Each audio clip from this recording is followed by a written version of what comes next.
Okay, welcome to this parallel session on resilience in the High North. My name is Ola Foss. I will be the moderator of this session. We have 4 presentations. We have a coffee break, and we are already running a little bit short, but I think we will stick to the pattern from yesterday. We have a quarter of an hour presentations, some few questions. So we take 2 presentations before the coffee break and then continue afterwards. I think I will start with giving a brief presentation of all these presenters, and then when I call you later, I only use the names. So there is a presentation by Michał Łuszczuk. I'm not sure that I pronounced that correctly, which is a postdoctoral fellow in the chair for Northern Europe countries in Jan Chrzanowski University in Kielce in Poland. You will give a presentation of Maritime Regionalism as a framework for analyzing the territorial challenges of the Arctic transformation.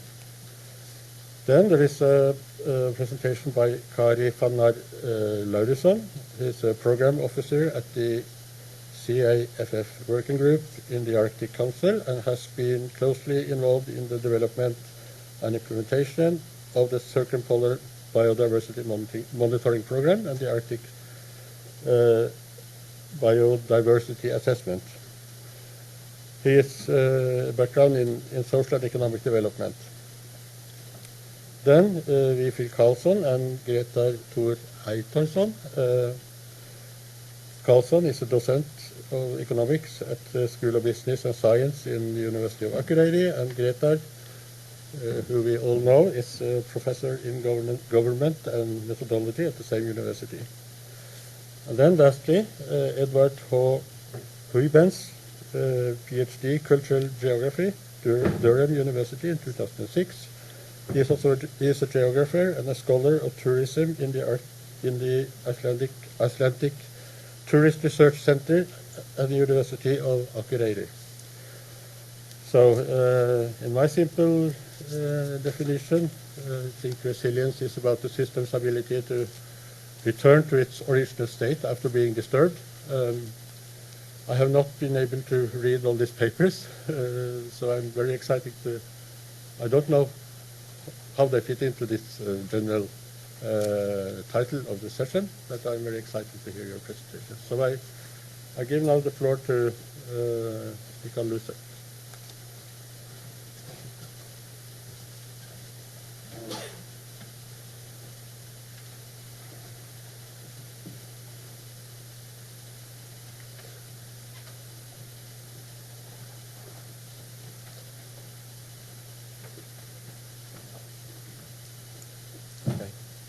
Can you hear me?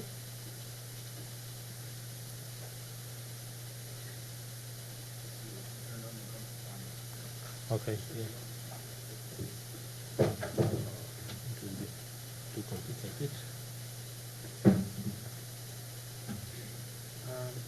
Is it on? No, sorry. Okay, now it's better. Yes. Okay. Thank you very much, Chair, and I would like to start with good morning to everyone. And in the beginning of my speech, I would like to thank very much the Northern Research Forum for this great opportunity to come to this beautiful town, Akureyri, and have a chance to participate as a young researcher in this Open Assembly. I study the Arctic region, focusing on its international relations taking place in this area, particularly focusing on regionalization processes which take place here. And today I would like to share with you some ideas, some observation about one of the possibilities of examining developments and transformations which occur in the north. Yesterday, I think it was President Grimson who noticed that nowadays due to the climate change, many peoples, mostly these living beyond, outside the Arctic region, discover that Arctic is not an ice desert, but is something more, and especially it is sea inside. And however, the transformation of Arctic is driven by also other factors, and I would like to start with this as a short introduction. We are very much aware that there are at least three main groups of factors which influence the Arctic region nowadays. It is globalization, modernization, and climate change, the last but not least. Behind every of these three arrows, there are sets of many different processes and interlinked, stimulating each other. And among many specificities of the Arctic, and it was said just before, there is also one more, namely the fact that Arctic is territorial challenges which take place because of the transformation, which can be divided, but it's an artificial division for environmental and socio-economic challenges. All these challenges has very clear maritime dimension, and it's because of Arctic is a maritime region simply. And what does it mean in terms of methodology of research focused on climate change impacts in the north? From my supranational regional perspective, it opens a space for considering one of maybe not theories, but one of the concepts developed in the field of regional studies, and that's what I would like to present to you. This concept, as you know from the title, it's Maritime Regionalism concept. And since we have very limited time for our presentation, I would like to encourage you to read the paper I presented, and I hope it will be published. It will be more developed. Now I would like to focus on the main issues, it's core of the concept. Namely, this concept is focused on issues, what makes that maritime regions develops nowadays. Of course, it's nothing new because Mediterranean area is maritime regions since ancient times. But nowadays we expect and we see that there are new ways of creation of such maritime regions. And according to the concept, which was introduced in Polish literature by Professor Halijak about maybe a couple of years ago, there are three main issues which are responsible for developing such region. The first one is growing relevance of international maritime transport, and we are all aware that it's the cheapest way to send goods from other parts to regions. About 90% of global trade is done using sea roads. So we can expect that it will be growing and growing. The second issue, which is very important for development of maritime regions, is technology, especially technologies which can enable us exploitation of maritime resources. And again, we are aware that this is our future to some extent, because land is not expanding and we have to look for new opportunities, also looking inside the seas and oceans. So these technological developments, and I'm talking about different resources, not only minerals or hydrocarbons, I'm talking also about fisheries, is crucial thing. And the last but not least, it's issue of ecological importance of maritime environment. And again, since a couple of decades, we are more and more aware that we are living on one planet, which is very connected, and these oceans are circulated in the way that we cannot say that some problems are limited only to one part of the globe or one nation. The Arctic is a very good example of such situation, that there are no national problems in this respect. So this ecological importance, growing ecological importance, is the third factor, which is suggesting that maritime regionalism will probably develop in future decades. And of course, one should ask question: what maritime regions are? What is the specificity? why they are different, why we should pay attention to them.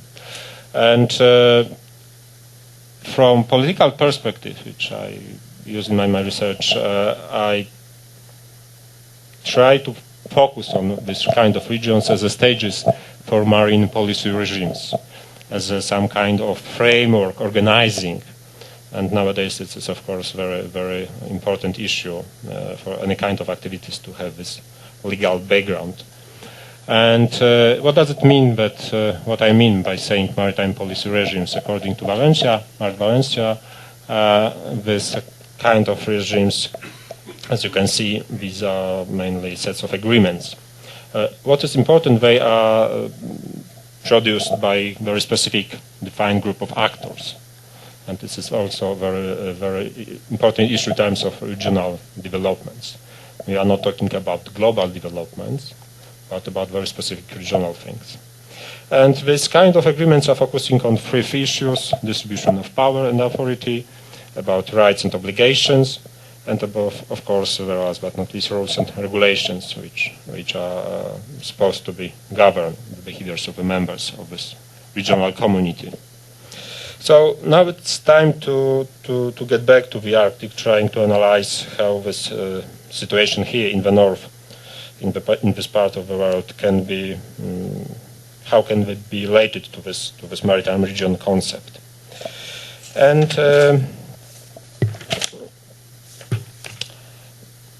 of course, we know, and we know a lot about Arctic as an area defined mainly by the sea, which is rapidly growing. That is very well recognized, well defined, and especially we should, for example, mention here AMSA report, which is an excellent study providing many insights and data about Arctic shipping, which in my opinion is functional expression, manifestation of this maritime regionalism in the Arctic. Among these main groups of drivers, again groups, not single driver, but groups of drivers, we can easily notice factors which were, according to the concept of presented before, may become fundamental for the development of maritime regionalism in the north. And I would like to focus now, because it's of course no time and space for discussing all this, about issue of governance, about issue of legal frameworks, which are crucial for development of marine policy regime, as it was presented before. And my actually first choice, it would be to discuss the Polar Code, which is being discussed at the International Maritime Organization at the moment. I would like to notice that, again, it is not a good example, because it is an agreement, or it will be an agreement which set some norm, standard, and so on, but not exactly in a regional scale. However, it is addressed to very specific regions. So we will have a much bigger group of stakeholders involved in this formulation of this Polar Code, and who will be responsible for its implementation. However, since two years, we have another very good example, which is agreement of cooperation of aeronautical and maritime search and rescue in the Arctic. I will not analyze this document here in any detail. Again, it's not enough time for this. It will be done in my paper. However, it looks that this agreement may serve as a very good exemplification of the development of this regional maritime regionalism in the Arctic. Of course, we can find many other agreements which are very relevant for the Arctic navigation and shipping. However, this one is very, very symbolic, because it was negotiated under auspices of Arctic Council, which is also perceived as this regional important enabler of these processes. So, unfortunately, I didn't come to any kind of a conclusion, because it is the main point of my presentation is to present the concept for the discussion. So it's too early for any kind of conclusion. How can we, what kind of outcomes can we receive using this concept? However, I think it's interesting to critically consider this as some kind of methodological tool which can be used for examining, describing, and predicting development of Arctic transformation in coming years and decades. Thank you very much for your attention.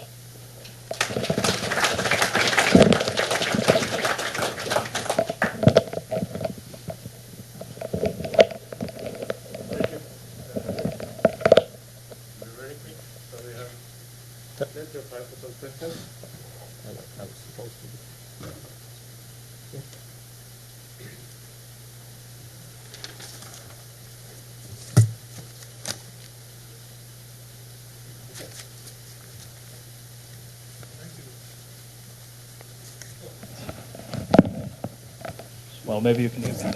Thank you, Michał. I haven't really formulated the question, but it was brewing in my mind as you were just about to conclude, because I was a bit struggling with the notions of the maritime regions and maritime regionalism. In my mind, when a region is constituted, it is about the practices of boundary drawing. It's about constitution of boundaries. So I'm wondering as to what extent the exemplifications you mentioned, in, for instance, the Arctic shipping agreements and search and rescue and polar code, to what extent these draw boundaries, I mean, and how? Because the practices of boundary drawing are constitutive parts of regionalisms, regions, if you like. Yes, I cannot not agree with your observation, because defining is a crucial. But as you said, it's a question of negotiation, and it's up to the group of the specific countries which are main actors in the area to set these boundaries. So of course we know that different definitions, yes, and different perspective for this. However, it is from this political point of view, it's a question of decision of this main stakeholders, and it is done in these agreements. And the map was a good example showing the boundaries according to this agreement. However, as I said, this is not the basic. Maybe it will be one of the basic ones, but as a present situation, it's just very early stage of this development, looking from this maritime regionalism perspective.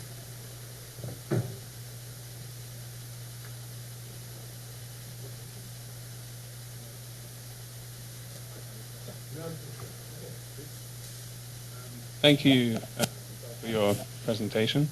To follow up the last question, I was just wondering, because transparency is becoming quite an important issue in Arctic governance for a lot of social scientists, what would you say with regard to the governance of shipping in the Arctic? Is it quite a transparent process? Do we know who are the actors in the shipping industry and so forth? For many reasons, I think that it has to be transparent, and I would say it is transparent. Of course, it's not a very easy going process, and we have a lot of stakeholders from different countries, from different sectors, but there are a lot of, maybe not a lot, but there are forums for these discussions and for the negotiations. So I think that is the governance from this perspective can be examined as a transparent.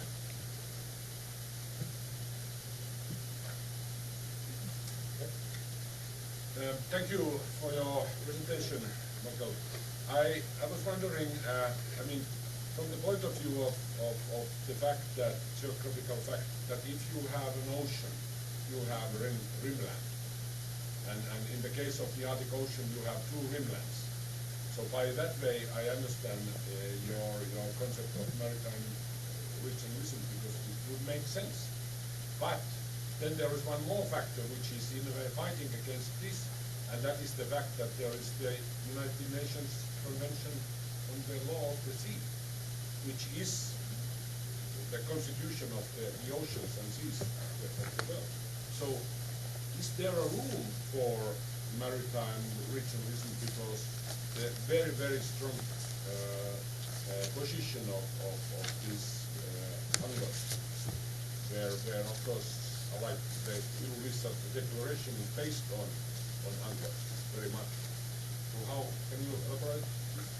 Yeah, it's a very good point, and I don't see opposition really because Convention of the Law of the Sea to some extent supports or even requires regional developments and regional solutions, and suggest for building up such agreements in different aspects of its which are within the scope of the convention. So it's no, there is no position from my perspective. Of course, rules, the basic rules are common for the whole globe, but solutions can be very specific because of different challenges which we observe in the separate regions, maritime regions. So it's no, it's not against.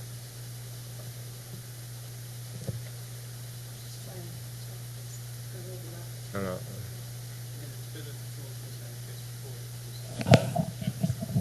Hi, thank you for an interesting talk. I was just thinking about the Antarctic, and I'm aware it's not maritime, but thinking that is seen as a global commons. You know, it's a very unique place in the world, that it hasn't been regionalised, and indeed it's the opposite of being regionalised. It's been seen as a part belonging to everyone, a kind of a global commons.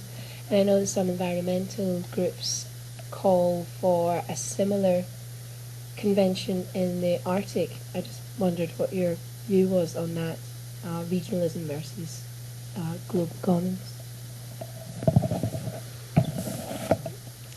I would say that, as Lassi pointed, we have United Nations Convention here, and we should follow to these rules rather strictly if you want to avoid conflicts. So expanding such idea like this global commons in the Arctic, it would make more problems than solutions, because it is also a question of responsibility for the area. Yes, who will take care about and how it will be monitored and maybe not governed, but to some extent also governed. This concept is not so well developed and not so well established as rules which are coming from the UNCLOS. So I wouldn't replace it.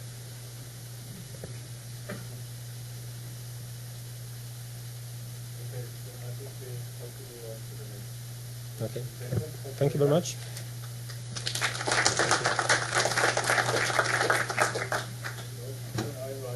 Kári F. Lárusson, who is speaking about rapid assessment for rapid change, conservation, adaptation.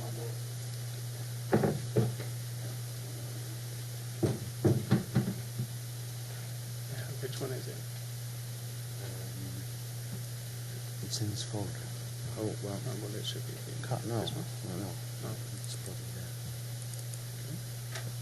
This one. Yeah, I think so. Okay. You just switch it on at the top. You have to press this, otherwise it messes up.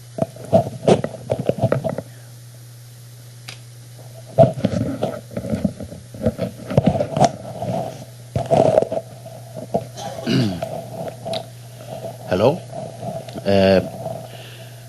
I'm going to give an introduction to the conservation of Arctic flora and fauna, and sort of introduce our approach to rapid assessment to sort of address the rapid change we're seeing in the Arctic. I anticipate most of you are quite well familiar with the Arctic Council, but a few words about it. It's a high-level intergovernmental forum. It's established in 1996. It's one of the venues that the 8 Arctic nations cooperate. It's quite unique as it has 6 indigenous organizations involved equally at the table, sort of, and the majority of its work is through 6 working groups. My working group is the CAF, Conservation of Arctic Flora and Fauna, which is tasked with the conservation of the Arctic environment. Here you see sort of our approach to sort of conserve the Arctic environment. We have 2 main sort of aspects. which is assessments and monitoring. And these processes flow into the Arctic Council about the status of the Arctic environment.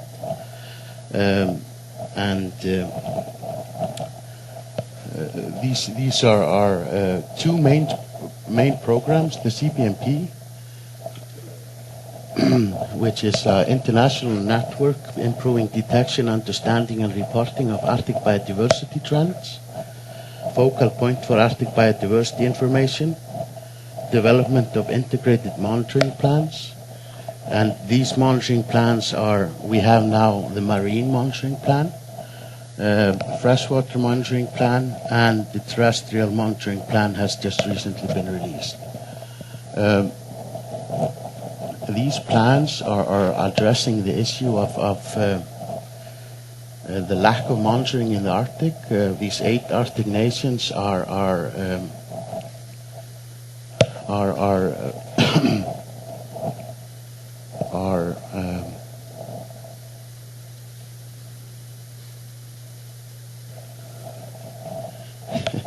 sorry.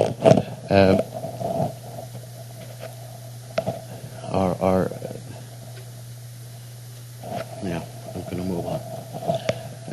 Just recently, the Arctic Biodiversity Assessment has been released, and the Arctic Biodiversity Assessment is the first overall assessment of Arctic biodiversity, and it's provides the first sort of all-inclusive description of the current state of the Arctic ecosystems, creates a baseline for use in global and regional assessments, provides a basis to inform and guide future Arctic Council work, provides up-to-date scientific and traditional knowledge, identifies gaps in the data record, identifies key mechanisms driving change, produce scientific and policy recommendations.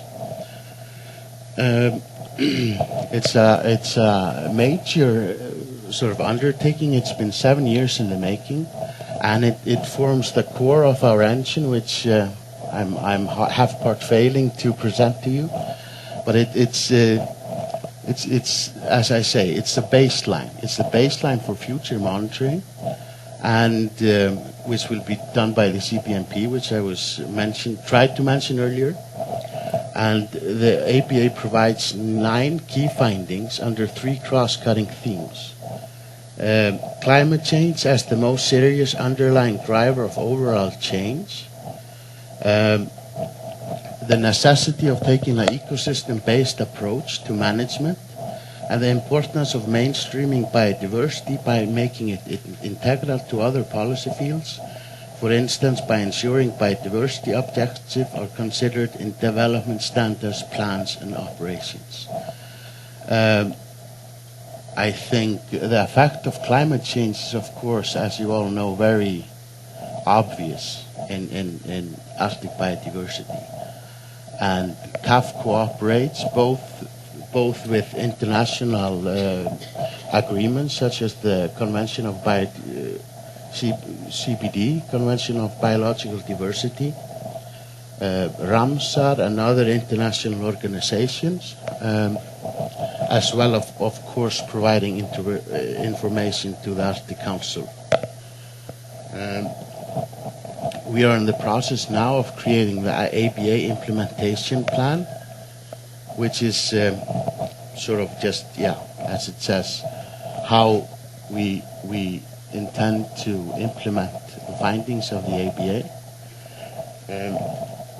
And what I thought would be most interesting for this venue is maybe the importance of ecosystem-based management, which is a comprehensive integrated management of human activities based on best available science and traditional knowledge about the ecosystem and its dynamics, in order to identify and take action on influences that are critical to the health of ecosystems, thereby achieving sustainable use of ecosystem goods and services and maintenance of ecosystem integrity.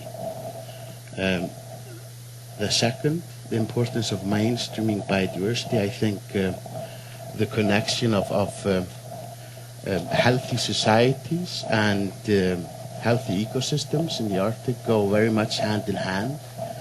And one of the findings is how important biodiversity is considered in all decision making, in all planning, and so this should include but not be restricted to oil and gas development, shipping, fishing, tourism, and mining. The venue for providing what the CBMP is doing, our monitoring program is coordinating Arctic monitoring across these 8 Arctic nations. Because first there's, I would say there's a problem with Arctic monitoring in the sense that it's uncoordinated, it's sparse, and there are very many things that we don't know about Arctic's biodiversity. We have decent data about commercially harvested species, but invertebrates and smaller animals, information is almost non-existent. And all of these, of course, are part of the food chain and very important to sort of to maintain healthy ecosystems. And what we are doing is sort of making this data available through the Arctic Biodiversity Data Service, which is a public web-based data management system to make up-to-date ABA, CBMP, and other CAF data easily available. Allows for the combination of georeference data at various spatial, temporal, and taxonomic scales. Allows users to integrate, analyze, and display data relationships and factors driving change. And this was launched at the IPY. Here you can see an image of this web page, which is growing into a monster, I believe. It includes species information about stressors, indices, networks, maps, and graphics, which many of which will be very useful for scientists to have in an accessible place. And I recommend that you all go and check out our website. It's abds.is. And it's as I say, a combination of relatively raw data, GIS data, and we have also some online mapping systems which can be very useful to sort of get an overall picture of the status of the ecosystems.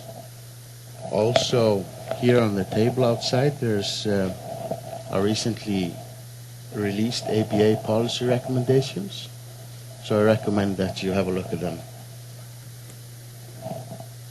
Thank you.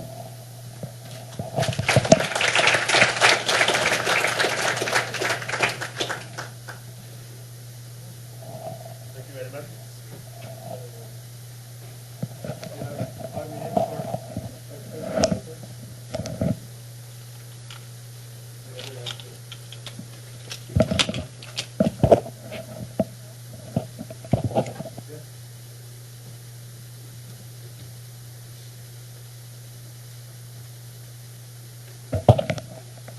Thanks very much for the overview. This issue of mainstreaming biodiversity is a huge challenge. What has been the response of the other working groups of Arctic Council to that recommendation? Well, to tell you the truth, I haven't really heard of a response yet. The ABA is, of course, relatively recently released. And so, yeah, I would anticipate it to maybe start formulating. Maybe you have some more thoughts on that, Tom? Yeah, I can speak louder.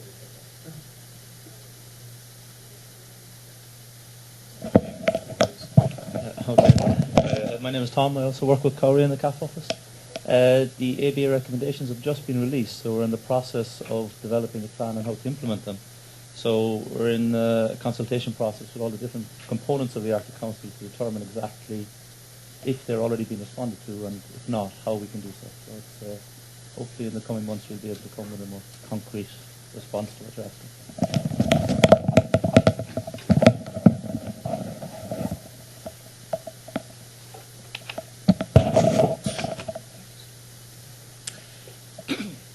The monitoring that's going on in all the locations that you were showing, for instance, for the bird colonies, who is overseeing the monitoring stations? Is it the government of each of those countries, or is it something independent?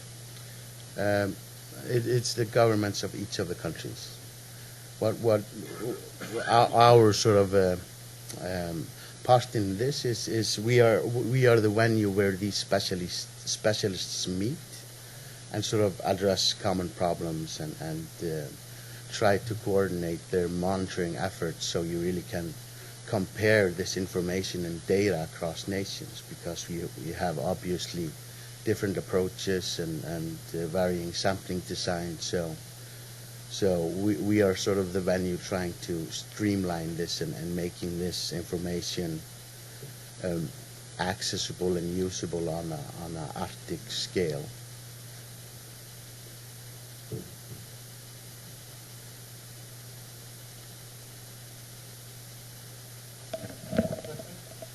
Yeah. Thank you for your presentation.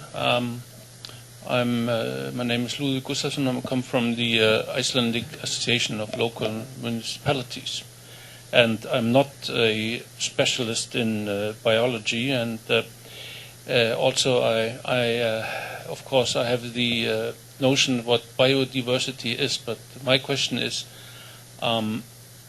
are there any signs that the Arctic has an increasing biodiversity? Usually the concern is in biodiversity, as I understand that the species are getting exterminated, vanishing, but and getting less and less. But in the Arctic, do you see, or are there indications of a growing, let's say, number of species, both of plants and animals, coming to the Arctic? Most certainly, and that's what we anticipate or know, which is going to happen with global warming or climate change, is that the tree line is moving further north and the biodiversity moves alongside with it. What maybe worries us is sort of the endemic species to the Arctic, which are especially ice dependent, which are looking to go, well, I'm not going to say looking to go extinct, but they're challenged, and but there are sort of, as I say, as the tree line goes north, species follow. Also, we have what's the term? Invasive alien species. So, yeah, that's happening and will continue to happen.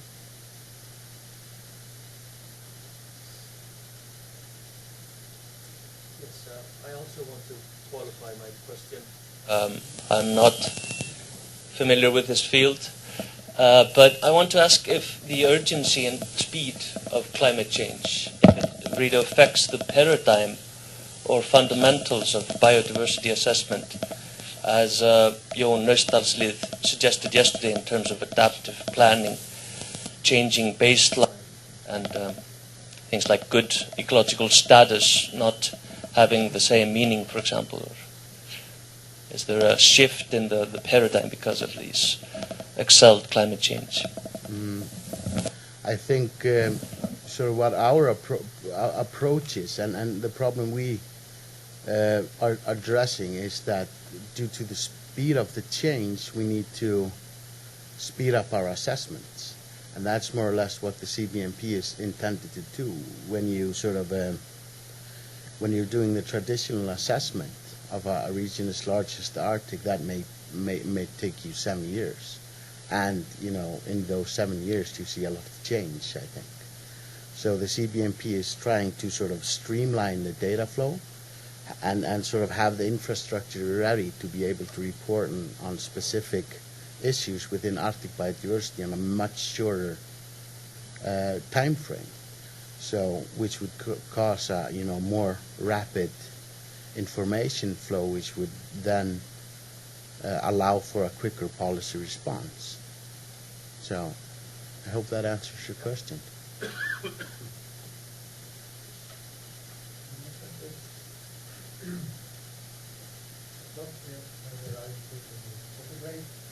Thank you very much.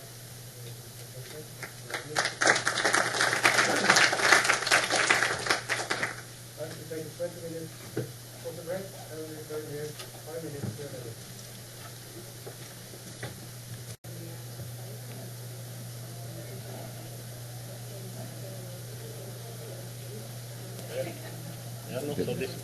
Det här spelas in så att det är bättre att du står där och pratar i mikrofonen när du presenterar oss. Okay. Så kommer det in på inspelning. Ja.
Start.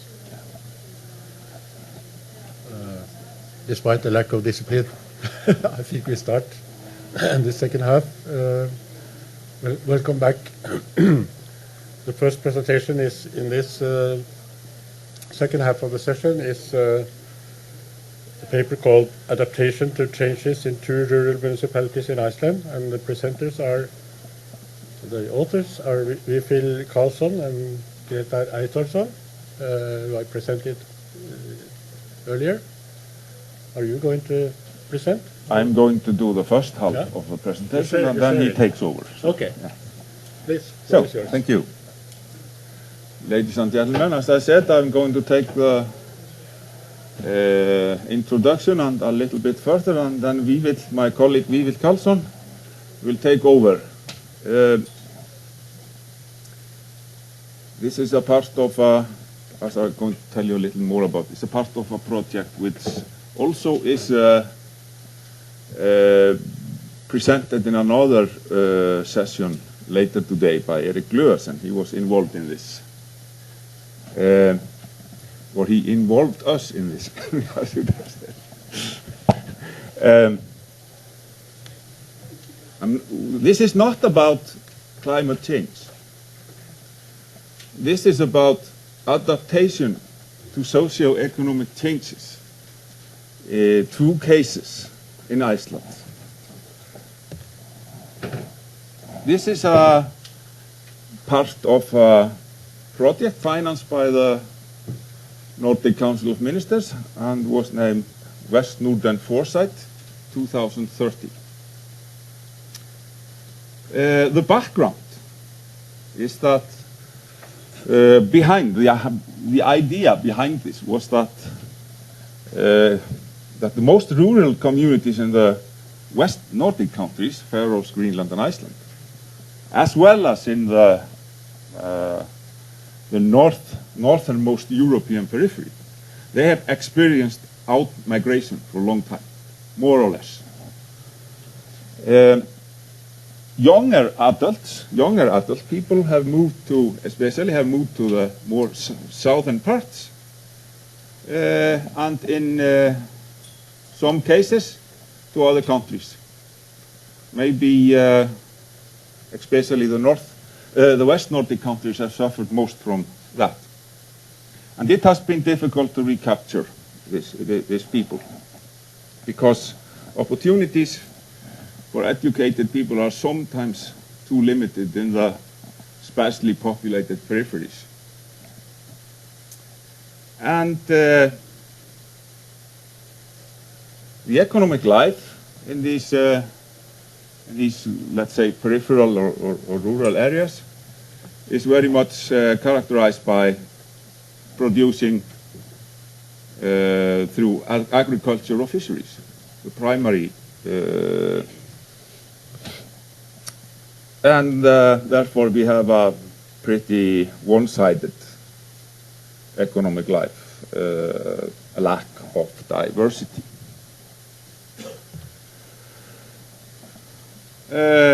As I said, West Norden Foresight 2030, Bygdenes Framtidsvisioner. That's the name of the project. And this project was is a transnational, and we were. What the point of departure was to give people in rural areas or rural communities in these three countries opportunity to express, discuss their hopes, visions, and thoughts about development strategies for the coming decades. I've already said that this was financed by the Nordic Council of Ministers. We wanted to collect people from the civil society to express their views on this, from the civil society, businesses, industries, local authorities, organizations. The general idea in the beginning was one-day workshops. I'll get back to how we did in Iceland. We decided that in a meeting in Copenhagen, if you remember right, that there should be 9 themes discussed at these meetings. The first was local initiatives. Second, the attractive local communities. Third, social capital. 4, capacity to change and adapt. Those were became in fact the main themes, but there were other 5. The way forward, openness for initiatives, physical infrastructure, access to services, networks, and alliances. I'm not just going to deal with part of these themes today. We had national cases. The Faroes selected 2 municipalities, 2 islands, Sandøy and Suðuroy. Greenland took 3 communities, not municipalities, Asiat, Akunak, and Íkerasak. And in Iceland, as you see on the map, we chose Borgarbyggð, which is a municipality about 70-80 kilometers north of Reykjavik. Those of you who drove car have driven through Borgarbyggð. And Fjallabyggð we have here 1 hour north of Akureyri. The people who were singing last night at the culture house, they are from there. So those 2 were our cases. We decided for the Icelandic cases to organize focus group meetings in the autumn 2010, where we invited politicians, bureaucrats, businesses, people from institutions, and so on and so on. At last we could collect about 12 to 14, 15 people in each municipality. The reason for that we had focus group meetings was that in both cases there had recently been big one-day citizen meetings, 1 or 2 years, something like that, before. And we had a little material from there. So we decided to go into the depth of this by using the focus group method.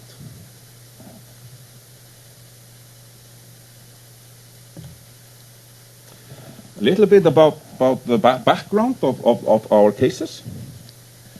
The economic collapse in Iceland, you all heard about that.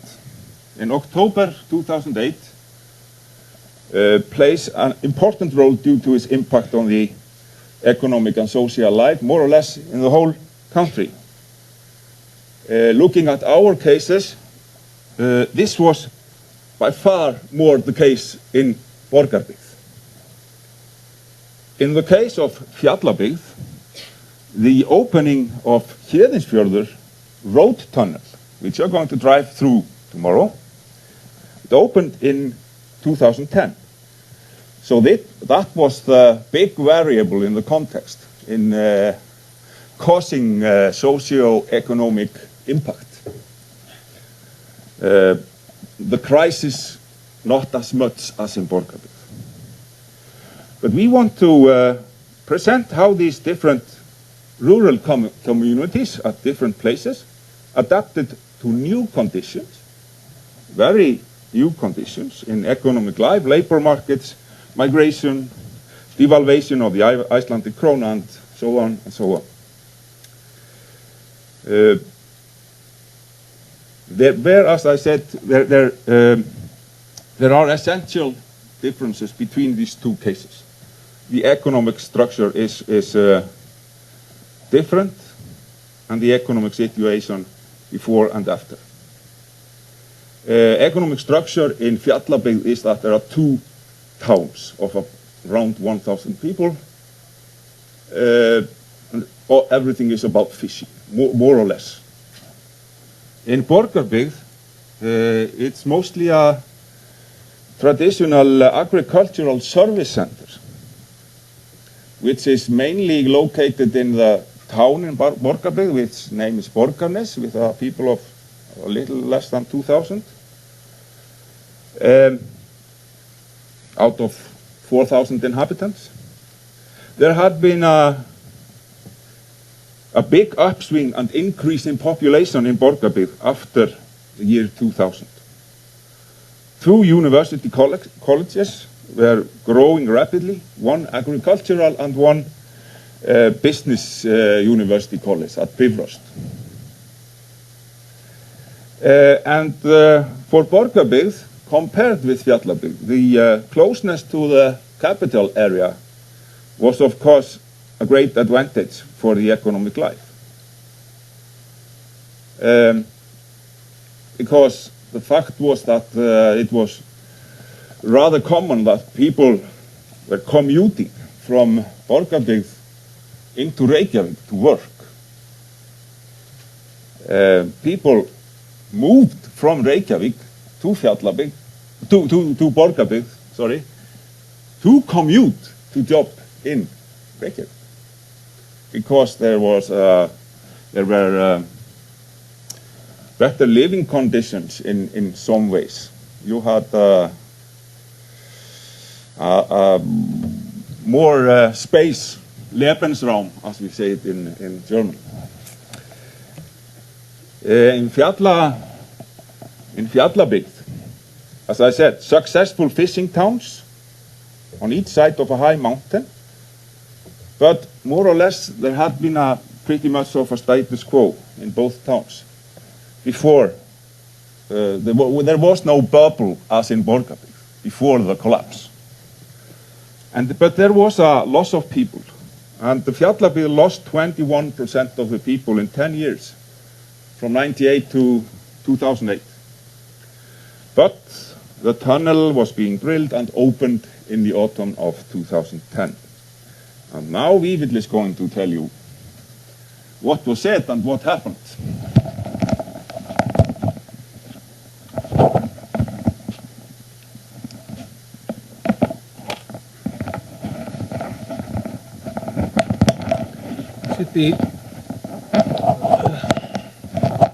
should be added to the description of Borgarbyggð that the community is also strong in tourism and construction industry and has been for a while. Yes, after the crash, the in-migration stopped in Borgarbyggð, and here I'm actually discussing the social capital, and afterwards I will discuss the adaptation ability. The unemployment rose, and the debts, household debts, and debts of the municipality also increased. The trust was damaged due to the bankruptcy of an important local bank, saving bank, that was actually a very large,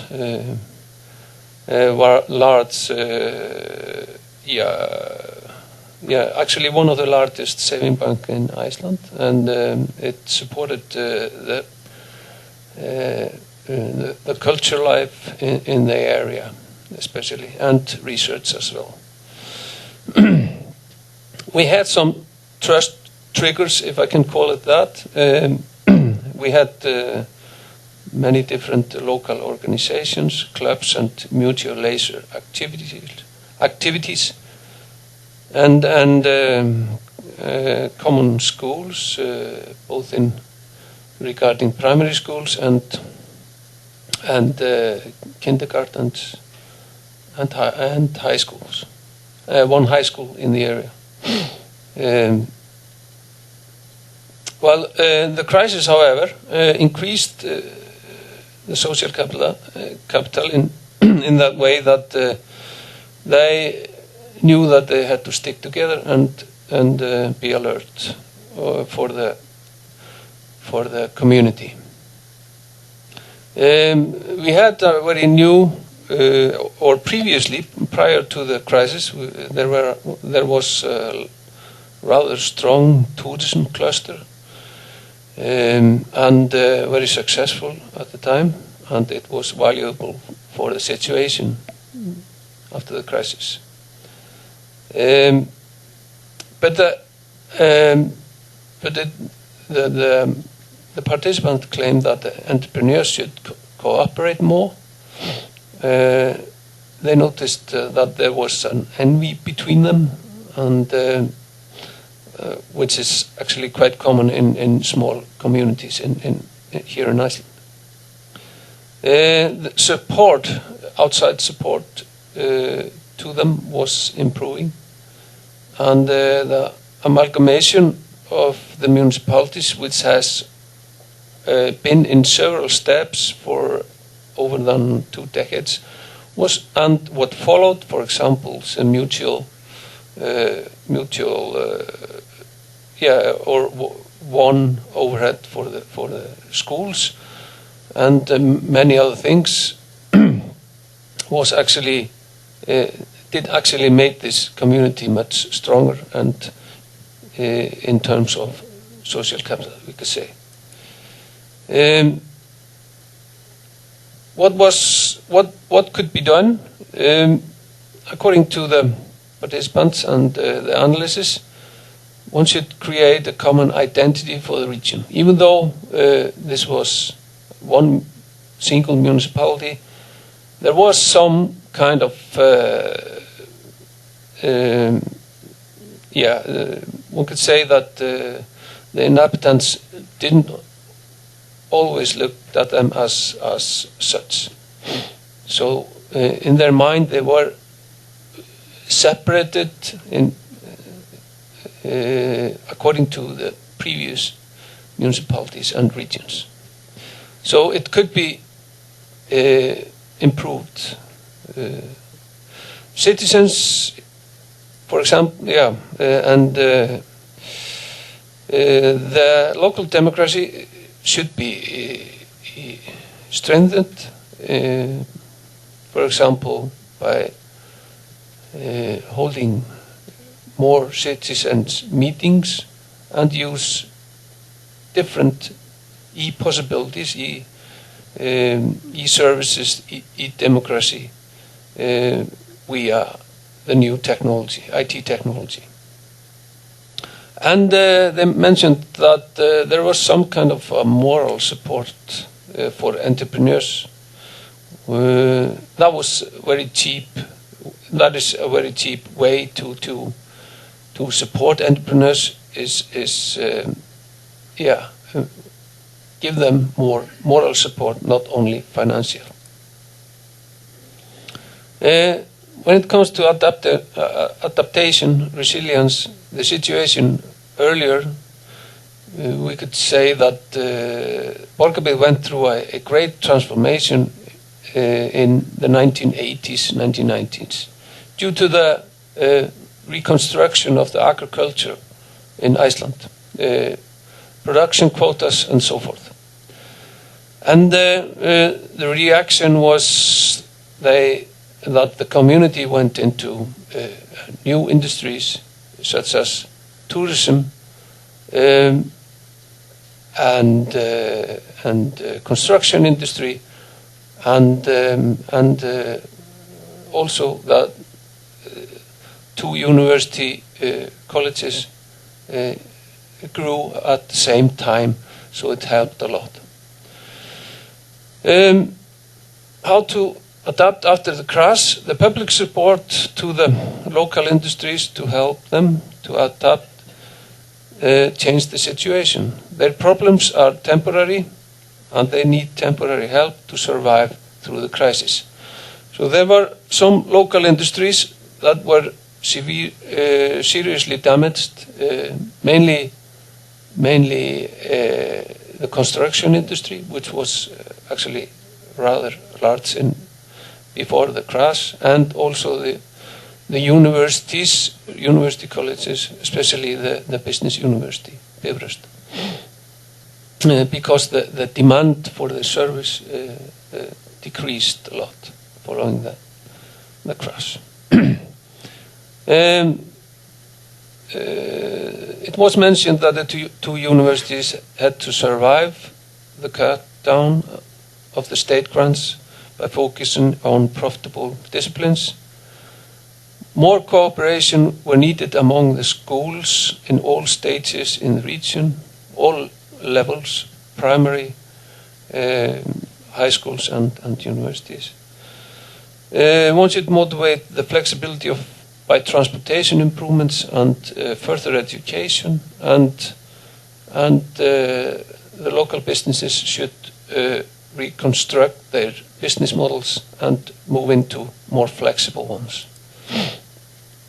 In Fjallabyggð, however, the crash was not that serious as in Borgarbyggð. As a matter of fact, since the community was based on fisheries, the devaluation of the krona actually brought them more income, higher income. So this was a total different situation. But they had been going through serious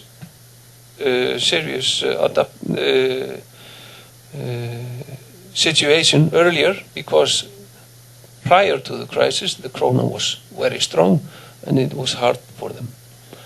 So they were losing people, while Borgarbyggð were actually gaining people, and they got new opportunities, both due to the better profitability in the fisheries, and also there was a new tunnel opening, bringing the two towns of Fjallabyggð together. The trust between people do exist to a certain degree, they claimed. And there is a bit lack of solidarity and common identity. There are a presence of some local cliques, old families, related to old families and politics. But when it comes to crisis, the solidarity actually exists. But then again, when things get to normal, we get back to the conflict level again, they claimed. They had, however, leisure activities of high standard, small scale though, which unites them in a way. Choir life and so forth. The road tunnel that brings the town close will change this with time. The social life will be brought together. What to do in Fjallabyggð regarding social capital? More venues, local cafe was needed. The new municipality should initiate more uncommon social projects, such as sports, culture, and so forth. Focus and the community should focus on what unites the town and not what divides them. When it comes to adaptation and resilience, we had some examples prior to the crisis that showed that they had ability to adapt. They were producing fire trucks. Despite a very strong fishery industry, they were producing fire trucks, and they had a company called Primex, which was a global leader in manufacturing and supply of chitosan and chitin derivatives. They were also a small firm in fish producing fish processing machines, and they were moving slowly from fisheries into hotel business. Managing changes is better with more newcomers and more younger people, they claimed. Change is by far greatest in tourism, especially in Siglufjörður, which was more isolated than the other town. Actually, that new tunnel brought Siglufjörður into Eyjafjörður area, we could say, and very close and much closer to Akureyri. Support for adaptation is not supported by the municipality, the Regional Economic Development Center, or the bank. The local high school teaches entrepreneurship. It was newly developed high school and for the area, and they decided to teach entrepreneurship, amongst other things, of course. What can we do there? More support and encouragement to young people willing to start new businesses was needed. The public sphere shall not only give entrepreneurs financial support, but also moral, comparable what they said in Borgarbyggð. But more access to financing is important. The banks were actually not willing to offer loans, especially in the rural area of Iceland after the crash. Use the new opportunities brought by the tunnels, which is a highly enlarged labor market, which is actually, for example, in case of Siglufjörður, Siglufjörður suddenly had access to the labor market of Akureyri, for example, and the entire Eyjafjörður area. Motivate further education, open for people with university degrees and keep them. New tunnel brings also opportunities in fisheries and other export industries, because Akureyri is an international export haven, harbor. What has happened after 2010? The research finished in 2010. In Fjallabyggð, dramatic increase has been in tourism. Siglufjörður has become one of the most popular tourist town in the country, and the investments in tourism is enormous in Siglufjörður. The impacts of gymnasium, the high school is much higher, above the expectation, and the tunnel has surely opened the access to Akureyri area for Siglufjörður. In Borgarbyggð, however, the schools, universities especially, has been recovering slowly, though. The tourism has been growing very fast, but that is due to external factors, such as increased demand from abroad. The construction industry has been recovering as well, but some public service is still threatened due to the cut-down program of the government. Other public services are more stable because of a decentralization of the government. They are moving projects from the central government to the municipalities. So, many thanks for your attention.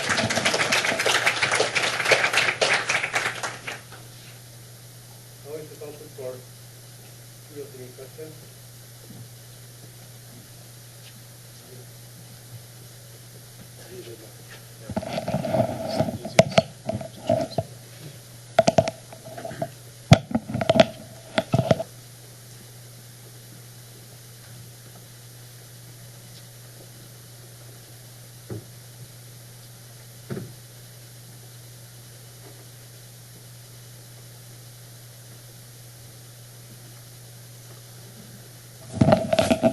Well, thank you for your very interesting presentations of these 2 municipalities. I have 2 questions. One, Borgarbyggð, you mentioned, I think the last item on the last picture was more flexible business models in Borgarbyggð.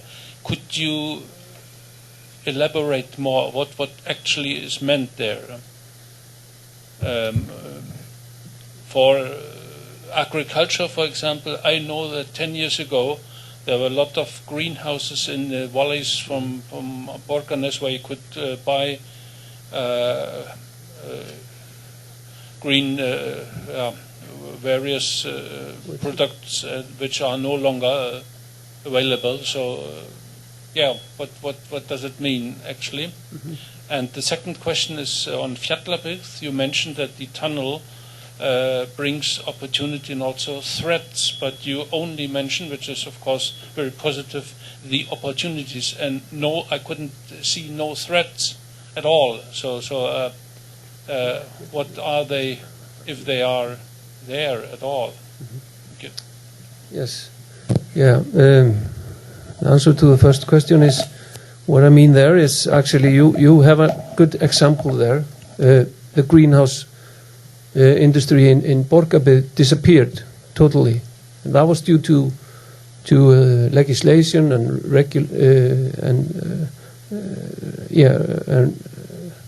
laws and regulation.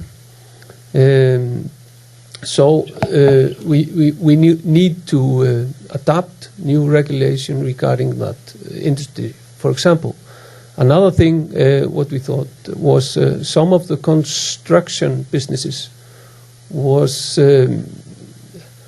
they actually grew very fast during the crisis, and they invested in technology and facilities that actually didn't or couldn't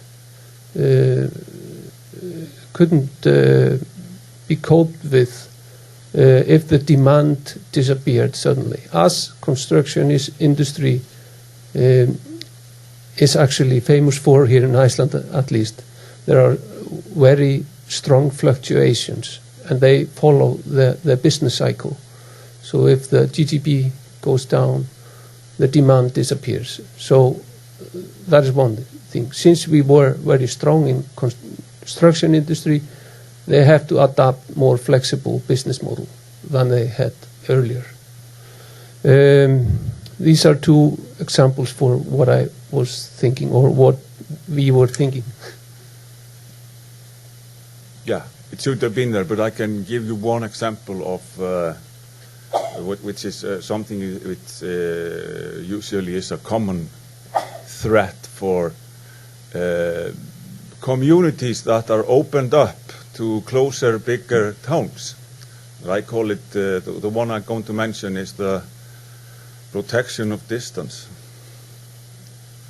That is, this is especially about Siglufjörður, which is the town that was isolated before.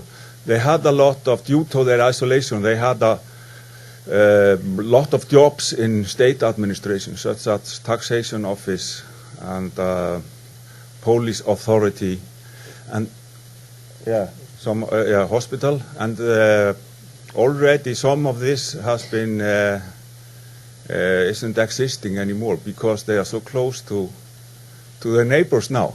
It's so easy to access. And what has also happened in this for Siglufjörður is that the more specialized shops, they have when you only have 60 minutes to Akureyri, you go there to buy food and clothes and so on and so on. But before, you had a lot of diversity in such shops. So that was due to the distance protection. So that is what I said.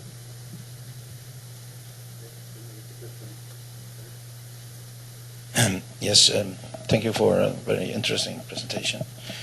I have one or two clarifying questions which concerns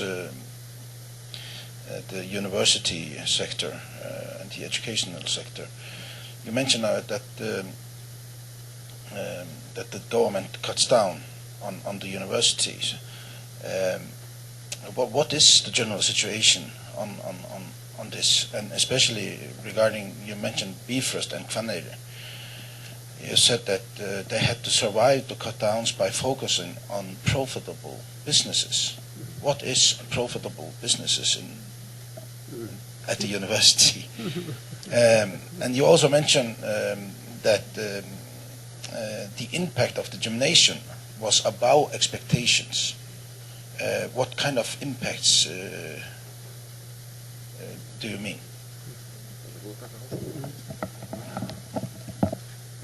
Yeah, regarding profitable businesses for universities. Well, they have been, or prior to the crisis, they had been expanding, and like businesses do, they had been trying out different programs to offer the students, and of course, some of them were in the beginning they are not profitable.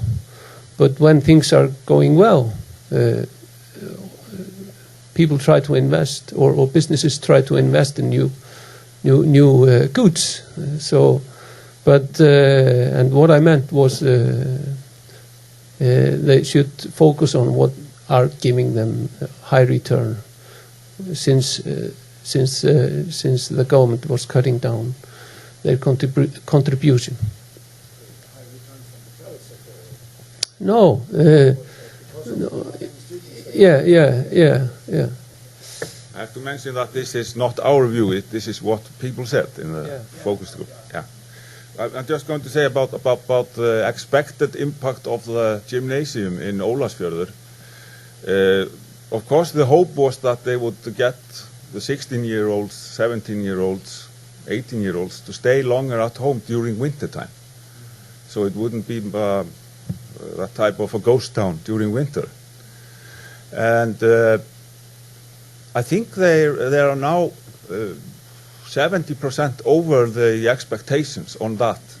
They are keeping the youngsters longer at home, and it's a bigger gymnasium. There are more teachers that live there now than they expected. So there is an impact, and a big impact which makes it feasible, for example, to drive a pizzeria if you have young people living there all the years. Okay, there is one more question, and I'm afraid that this has to be the last one because we have to move on to the next presentation. Just a short one. I saw references there to lack of common identity and the pursuit of strengthening identity, using schools for that purpose, etc. So that, of course, raises concerns of how that sort of regional identity building can quash diversity, marginalize certain aspects of society, that sort of thing. So I'm just wondering if you have a sense of what these concepts, how these concepts are understood, and how they are being framed. If I understand your question right, I think what people was trying to say in these meetings was that we don't program totally the heads of 50 or 60-year-olds. The way to create common identity for this when you merge two towns is through the school system, because the socialization which goes on by getting them to know each other. They are brought up with this as a one unit. So that was what was people were. So the hopes were that the primary schools and the gymnasium would have an important role in this for the future. Okay, thank you very much. Thank you. So we are now running a little short of time, but you are the boss, so I think we are allowed to go a little bit into the plenary. Then I invite Edward H. Huijbens, Incorporating Climate Change in Polar Tourism Product Development.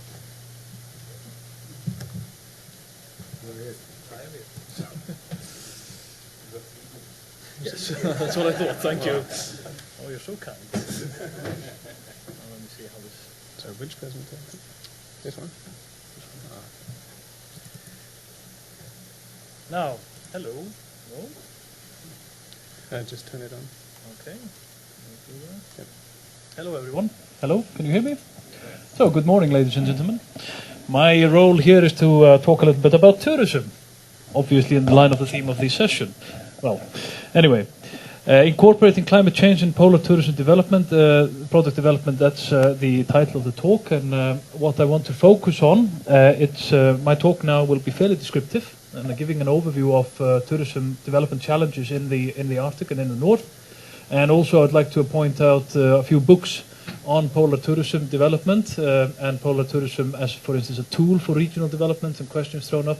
All these books are available out there for you to browse and take a look at some of the issues we are negotiating in there. Now, what frames a lot of the polar tourism debate is a conceptual dialogue between the sociological approach and the geographical approach towards polar tourism. As to the former, the sociological approach, there to the right-hand side for you, it's about then engaging polar mythologies, social cultural markers, potential environmental personal new challenges, search of distinction through acquisition of cultural capital, using polar environments as a medium for inter-reflection, and allow accounting. So basically, where you're analyzing polar tourism activity from a sociological point of view, your unit of measure is the activity that's being undertaken. However, if you approach it from the geographical perspective, the unit of measure is the geographical space, basically negotiating access, how to get there, how it's reflected in travel patterns, and basically which geographical features of the landscape, for instance, and of the environment do function as attractors for tourists. It also needs to be noted, of course, that this is in our conceptualizations in polar tourism, through the network called the International Polar Tourism Research Network. We have our world, and our worldview is bipolar, obviously. Now, however, of course, the polar tourism development challenges in the Arctic as to the Antarctic are completely different. I mean, emperor penguins do not negotiate policy issues or have aspirations, at least not ones that they're able to relate to us, at least on a subjective level. However, in the Arctic you have various indigenous communities and even nation states with local populations that have specific policy-making bodies and aspirations towards their tourism, for instance, to tourism and other fields of economic activity. And I think this is neatly captured in Stephen Harper's Canadian Prime Minister's quote from in his statement on Canada's Arctic foreign policy. When talking about the North and the Arctic, not only is the North a land of raw and majestic beauty, that's the geographical marker of tourism attraction, raw and majestic beauty. It has inspired generations of authors, artists and adventurers, of course. And not only is it home to a rich culture shaped through the millennia by the wisdom of the Aboriginal people, but it also holds the potential to be a transformative economic asset for the country. And of course, Harper here is of course thinking about oil and mining primarily.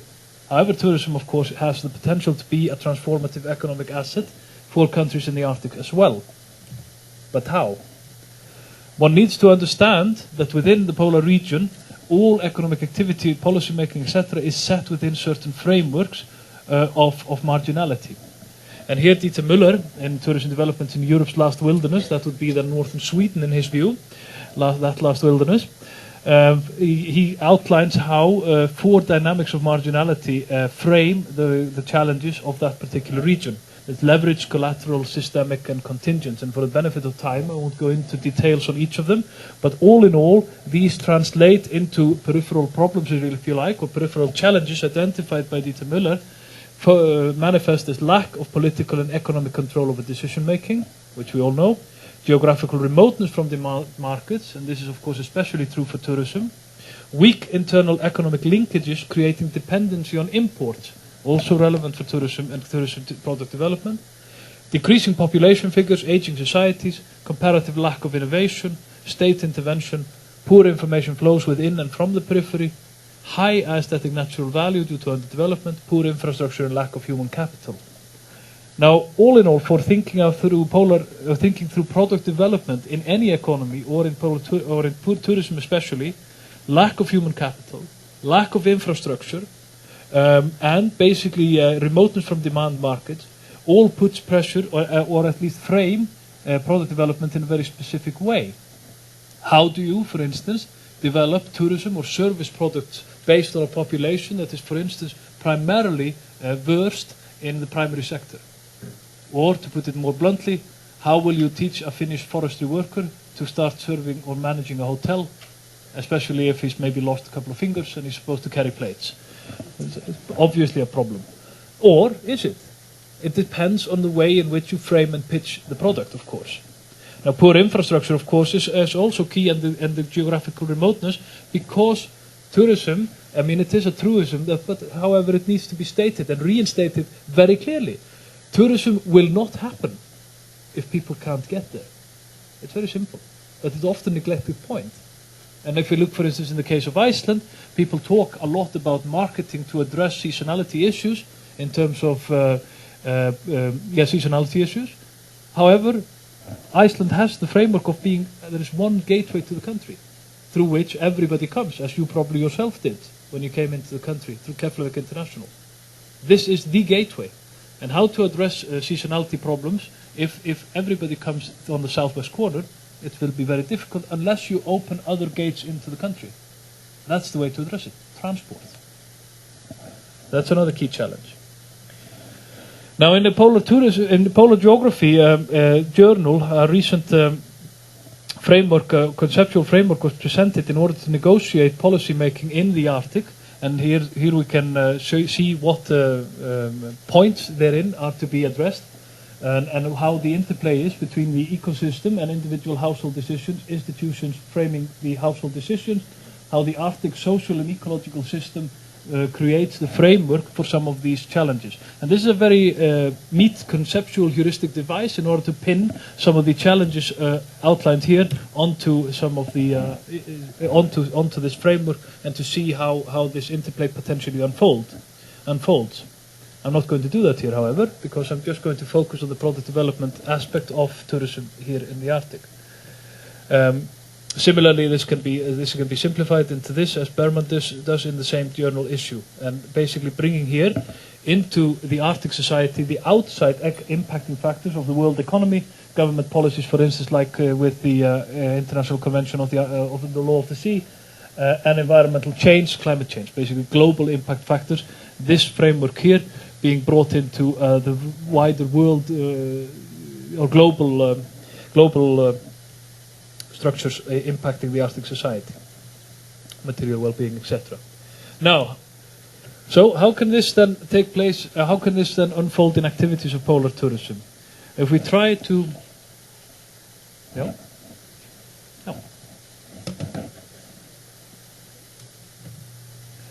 Sorry to interrupt. Well, she's going to. No, I'm going to do anything.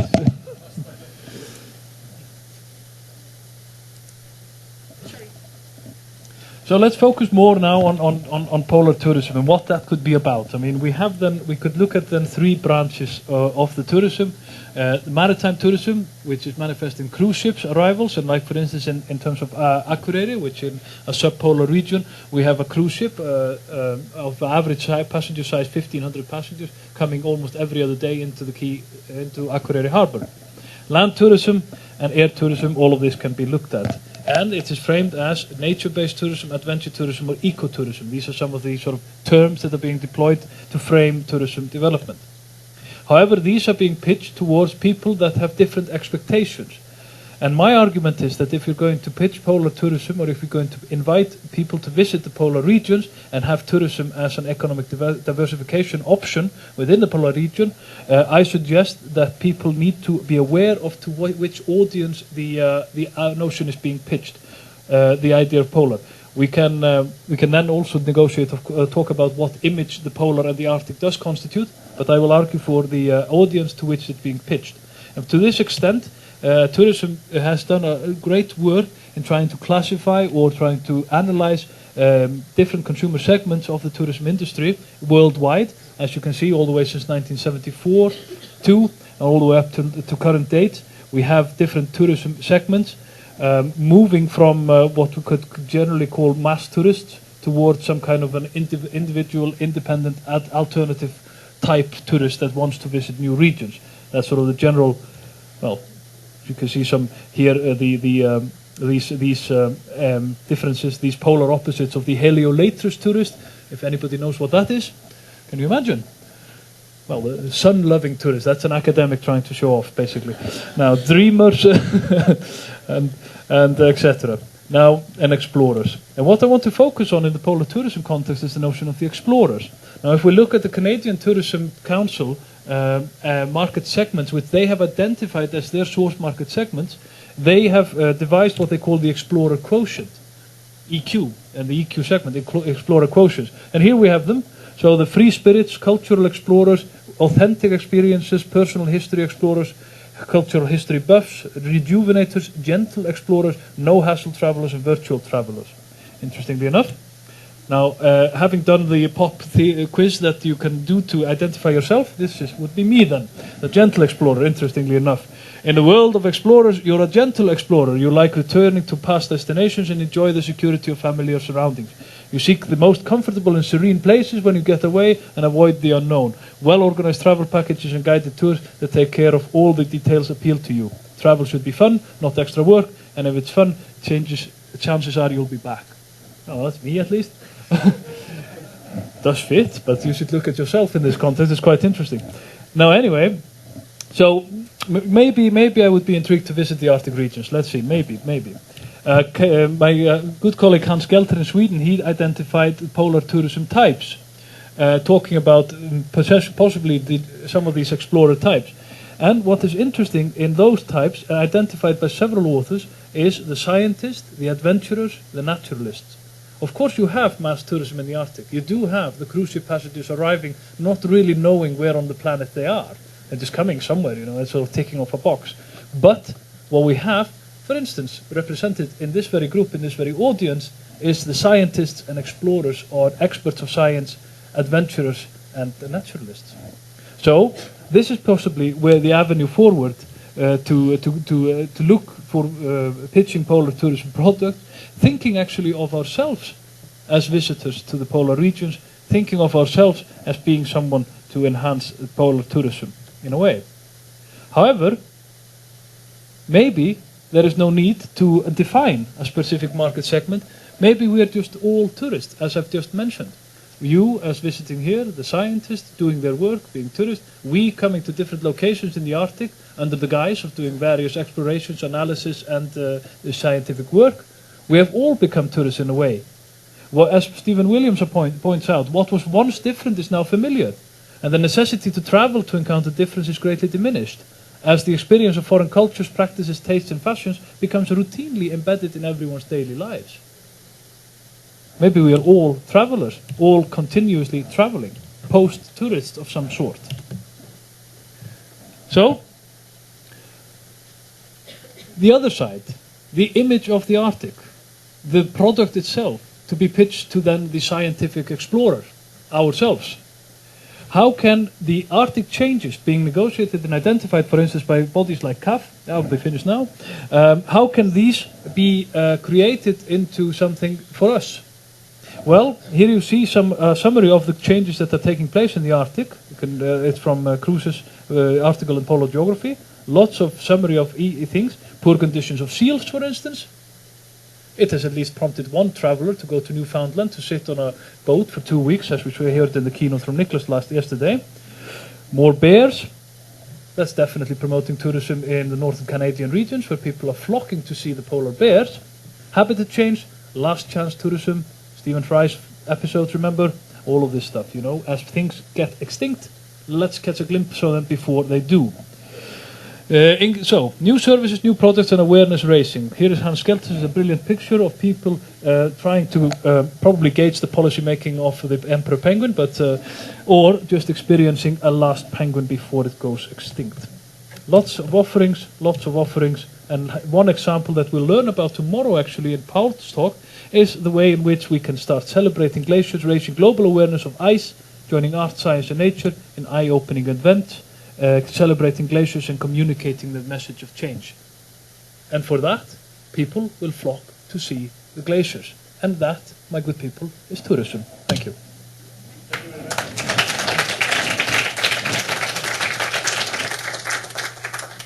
I have just been instructed that there will be no questions for you because we are close to lunch. I have wanted to be released.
Focus on the desktop, please.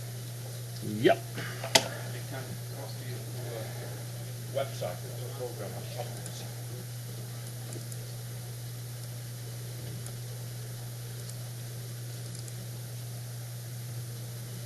Seems that it works.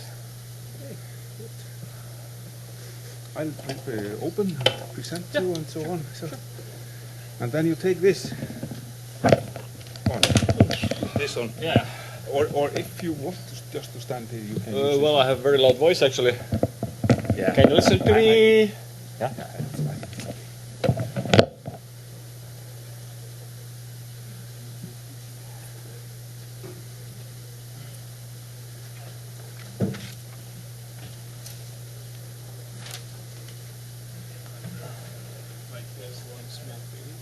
The PowerPoint. If you press this, then it won't crash. Oh, okay. Yeah. That's what I learned. Yeah. Okay. Didn't know this. Okay, ladies and gentlemen, I think we start this session, even if some people are outside. Will surely come more people here. We are having this session. We have named Social Changes and Adaptation. We have 4 contributions. The first from Mr. Garri Raagmaa, the second from a young researcher, Marguerite Marlin, then from Eva Halapi and others, and then we have from Anna Lilja Sigurvinsdóttir with co-authors. We will take it at approximately 15 minutes for presentations, and then we take, well, if you take a little more, then you get less questions. But we got 100 minutes in total. That means 25 per presentation, including questions. So we take 2 before coffee break, 2 after coffee break. Yeah. So we'll start with Garri Raagmaa. He is a PhD in human geography. He is currently Associated Professor of Regional Planning at the Department of Geography at the University of Tartu, Estonia. He has published 5 textbooks and over 60 scientific articles about regional planning and development in general, focusing on planning culture, regional innovation and networking, regional identity, social capital and leadership issues. Garri has taught regional planning, economic geography and regional innovation systems at several European, mainly Nordic and Baltic universities. He has also practiced since 1992 as a regional local development consultant, mainly for public sector institutions. The presentation he is giving us is called Regional Higher Educational Institution as Green Economy Knowledge Hubs in the Northern Territories. Garri, the floor is yours. Good afternoon. Can you listen to me? Yes. Excellent. I've been teaching more than 20 years, so enough loud voice probably. I was really excited to come here because Akureyri is in the size of typical Estonian county capital, which are some between 13 to 20,000, some are bigger, but usually in that range. And some of those county capitals succeeded, or regions succeeded to build up their own colleges, higher education institutions. And currently, as the motivation of that, sorry, it's too far. The motivation of this presentation is because we just currently working with the program evaluating Estonian science and development innovation system. And I'm responsible for the third topic,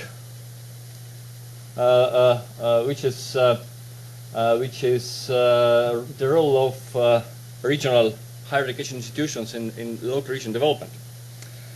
And so we've been looking for especially careful to Nordic countries And Iceland is especially interesting here because the scale in Iceland is even lower than in other Nordic countries. So the university in Estonia would never happen because the bigger cities they would never allow that. But the college is okay, but not university. But here in Akureyri there is university, and which is really interesting. At the same time, I know that there is in very south of Iceland there is a very small place where is university center for in a municipality of 2,000 inhabitants.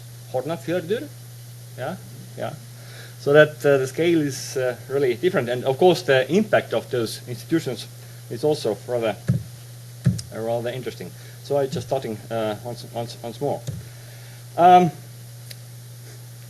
This is the outline. I'm not going to go into details to save time, but I'm just trying to clarify some concepts, some terms, and I should also underline that this is just idea paper yet. We haven't got very deep. I involved one of my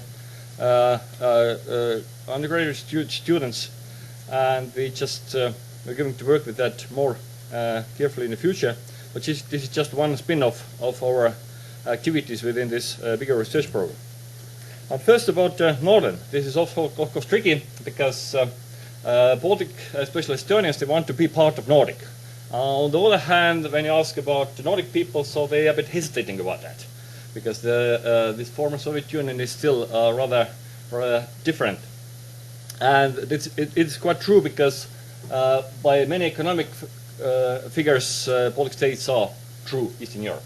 This is very clear. At the same time, when you look to the densities, for instance, so this is very clear that landscape picture is very similar to the other Nordic countries, and one indicator is homesickness. You're going out from your home country, so in the Nordic countries you hardly feel homesick, but if you go to Central Europe and Southern Europe, this is very soon to come. I'm not speaking about China or India. So this means that actually the densities and also the economic structure, these are very similar.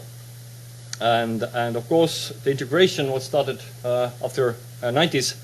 This is also reducing the differences between of those two areas, Baltic and Nordic. So we can just combine it and say this is Northern. The idea of the paper and the further this kind of research is coming from the topic of that conference here. Those Nordic areas are very much challenged by the energy prices and also the global warming, global climatic change. And on the one hand, there is a very big distances, harsh climate, which puts a lot of more expenses to the energy, either petrol or heating or construction costs.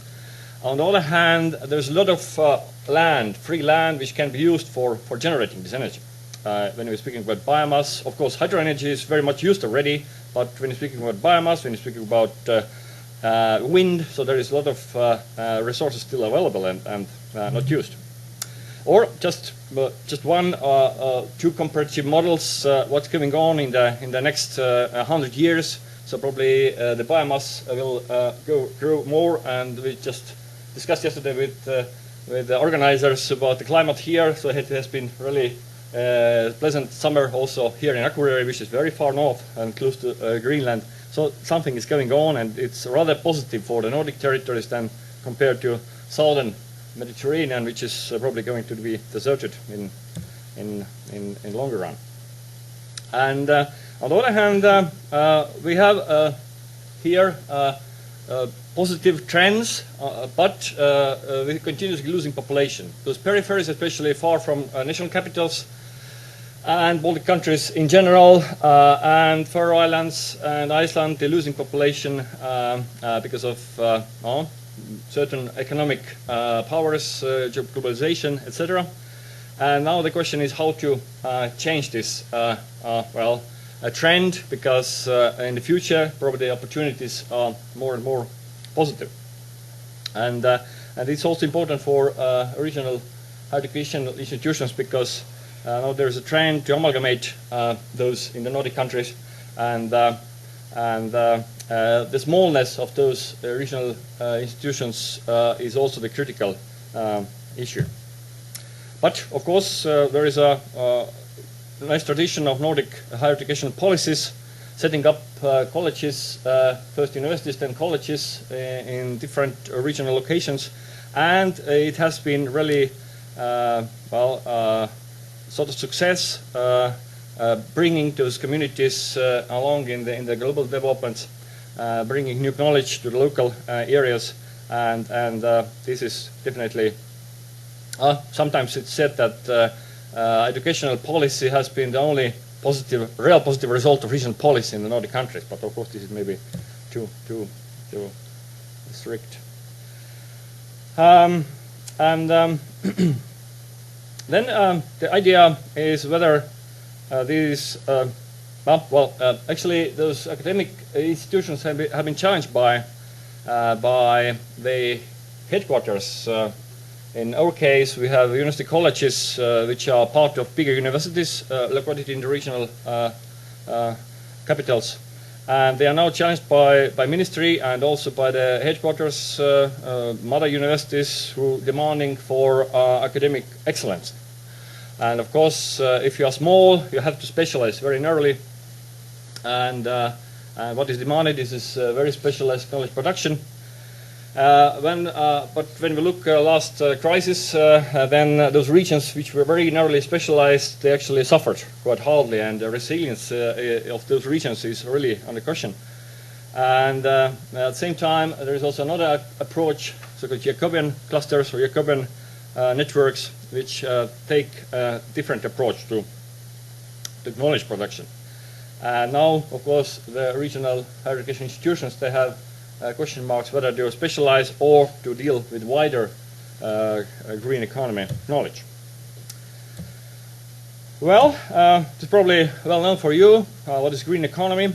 This is produce and also to secure growth. This is not zero growth model to guarantee also growth, but keeping also societies without suffering of differences between on the global scale and also on a nation scale. And of course the key question is environment, and what are the main subject of green economy. This is of course energy generation, then green buildings, which means more insulated, better insulated buildings, less energy consumption buildings, transport questions, water waste management, and also land use. The peripheries, we haven't dig enough deep there, and when you look to new economic geography, this is for our point of view, this is completely useless, because Krugman told us that where is big thing, and there is when there's a big region and a small region, so the big region will anyway grow, and small region will anyway disappear. According to those models, and those are not very helpful for us, definitely. So we start to look to older concepts called periphery theories from 60s, stable theory from Canadian school, which has been also steps theory. It has been used also in by Finnish colleagues some 10-15 years ago. It was quite popular, the steps theory. And what those theories tell us, the point is that, usually peripheries export raw materials, energy, but they're lacking capital, they're lacking knowledge, they're lacking power. Of course, the power question is the especially relevant one here. And this was also discussed previous session about Greenland and their attempts to become more independent. And of course, this process of peripherization is now very much topical in Eastern Europe, where the regional difference has been growing enormously. So Eastern Europe, and when we compare with Nordic countries, there is only Sweden and Norway and Denmark. So there is the dispersion is the lowest, one of the lowest in European scale. At the same time, and the Baltic states belong one of the biggest. They're very small, but anyway, they succeeded to generate very big regional differences. And this is very much political issue. We're just dealing with that within another project. But it seems that that the question of power in this field seems extremely important. And how to control resources then, and how to reduce dependency from the core or center. Of course, it's always a question of, it's always also economic question. So what kind of enterprises you succeed to set up here? And so it's very much, seems to me, the question of local development and enterprise development policy. But also the question of public sector capability. So how capable are local authorities, also from the case study what you just presented previous session, that this municipality northern from Akureyri, they were not very interested about working in this field. So it's just this was the things that happened, and of course this is the case also in our peripheries. I have a lot of. I probably skipped some of the slides here. About regional higher education institutions, because we're just working with that, and that's why I have much more material on that. But there are three main tasks here. One is, of course, training, knowledge transfer.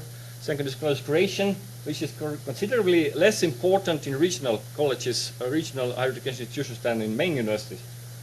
And it's kind of community development in wider sense, which is usually much more important in the regional units, because they are really threatened by changes. That's why they should be very much aware about local policies, and also the question of local spirit, local identity, what was discussed also today. So this is very much in their agendas. And the classical picture from Pathlet and Maskell Malmberg, 2004, about the roles of higher education institutions. The connecting those regions with the outside world, with the global world, and promoting local discussion and getting aware of new changes, technologies, etc. At the same time, this is not very clear, the status of regional haze, because well, main universities, in our case, policymakers, they often say that this is just waste of money. Just wasting money.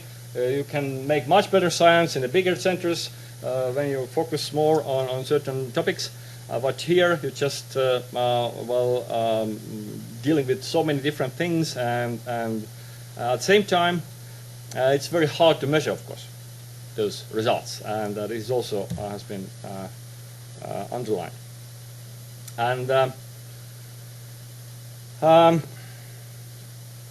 yeah, some argue that if you have 1 million people, so it's enough to have one university, and this discussion has been also in Estonian case, where the oldest university of Tartu University, they argued that, well, we need only one university for Estonia, and they can close all the units, but of course the older units are not very happy about this.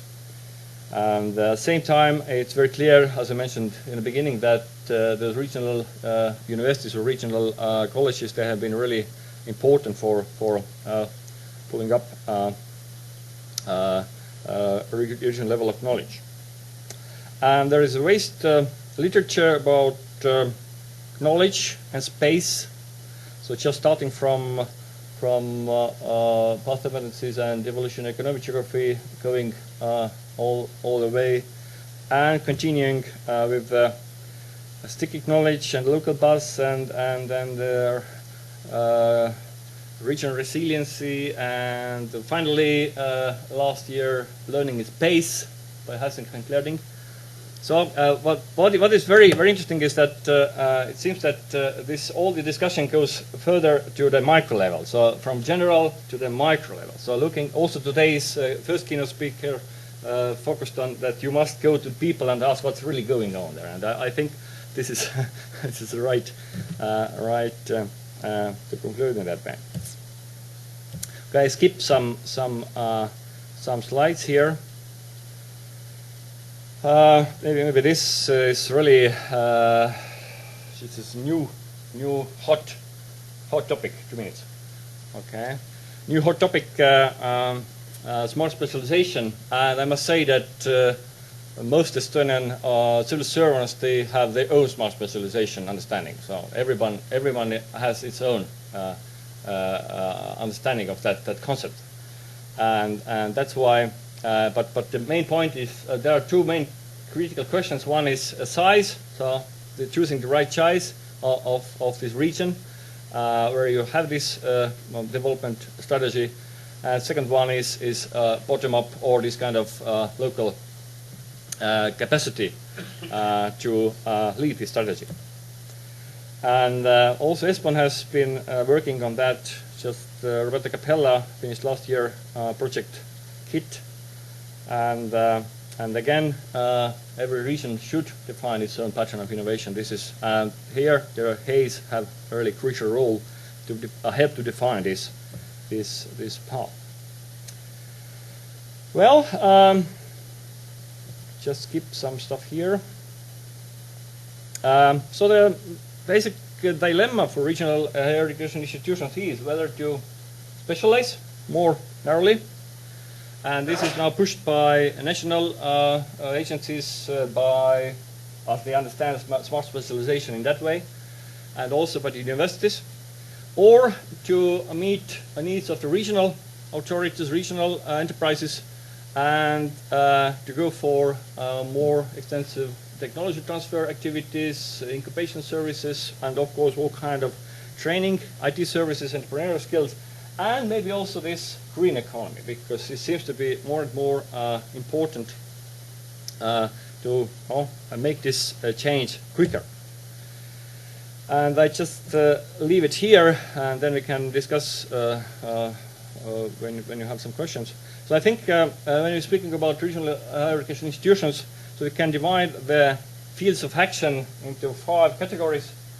One is human resource, which is typical training, students, continuous education, short courses. Then enterprise development, SME support, incubation. Then technology transfer, which can be done, well, in most cases in very narrow scope, because the amount of knowledge in certain areas is really enormous nowadays. But a much wider thing is social innovation, which is just preparing people for changes, speaking about new technologies, new ideas.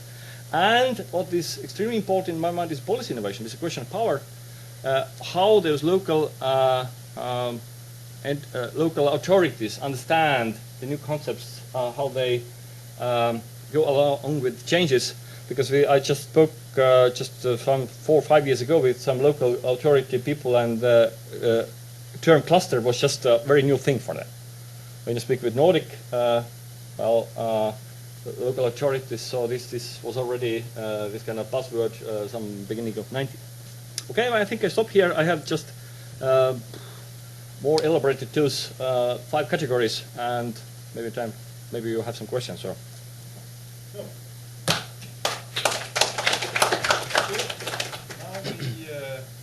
want some questions? Garri?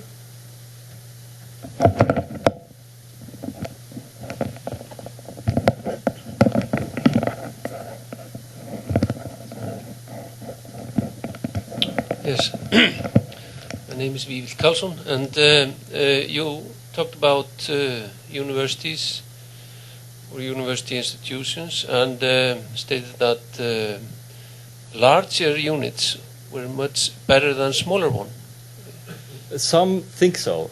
Yeah, and do you know what they mean by that? Is it for the students or the academics? It seems to me that this is some sort of fashion, just observing what's going on for instance, in Finland or in Norway or also in Estonia. So this is just a new fashion. There was a fashion in the 2000 to set up those units in this regional level, and also this was fashionable by local authorities to invest in those to get this university or the college. And then, of course, governments realized that this is getting really maybe too far, there's a new fashion now to be competitive. So, and the idea is that, or the understanding is that the bigger, the more competitive. And we have had also reform in our faculty. Now they put together, I think, 4 former faculties. Now we have the second largest faculty after medicine. This is nature science faculty, where geographers are in the very, very corner there. It's a very shaky position there, but still. And they just established one extra layer between, and everything goes as it was going earlier. So just you have bigger units, responsibilities are still there in the department level, former institute level, and the institute director is just signing and having trouble sometimes when those guys in the department they not very, very precise with their funds. So just I don't know. I'm not good in that higher education institutional development field, but it seems that this goes by some sort of fashion. So now it's a fashion of amalgamate, and then maybe after a while there comes a new fashion to make it more adaptable to the needs. So I don't know.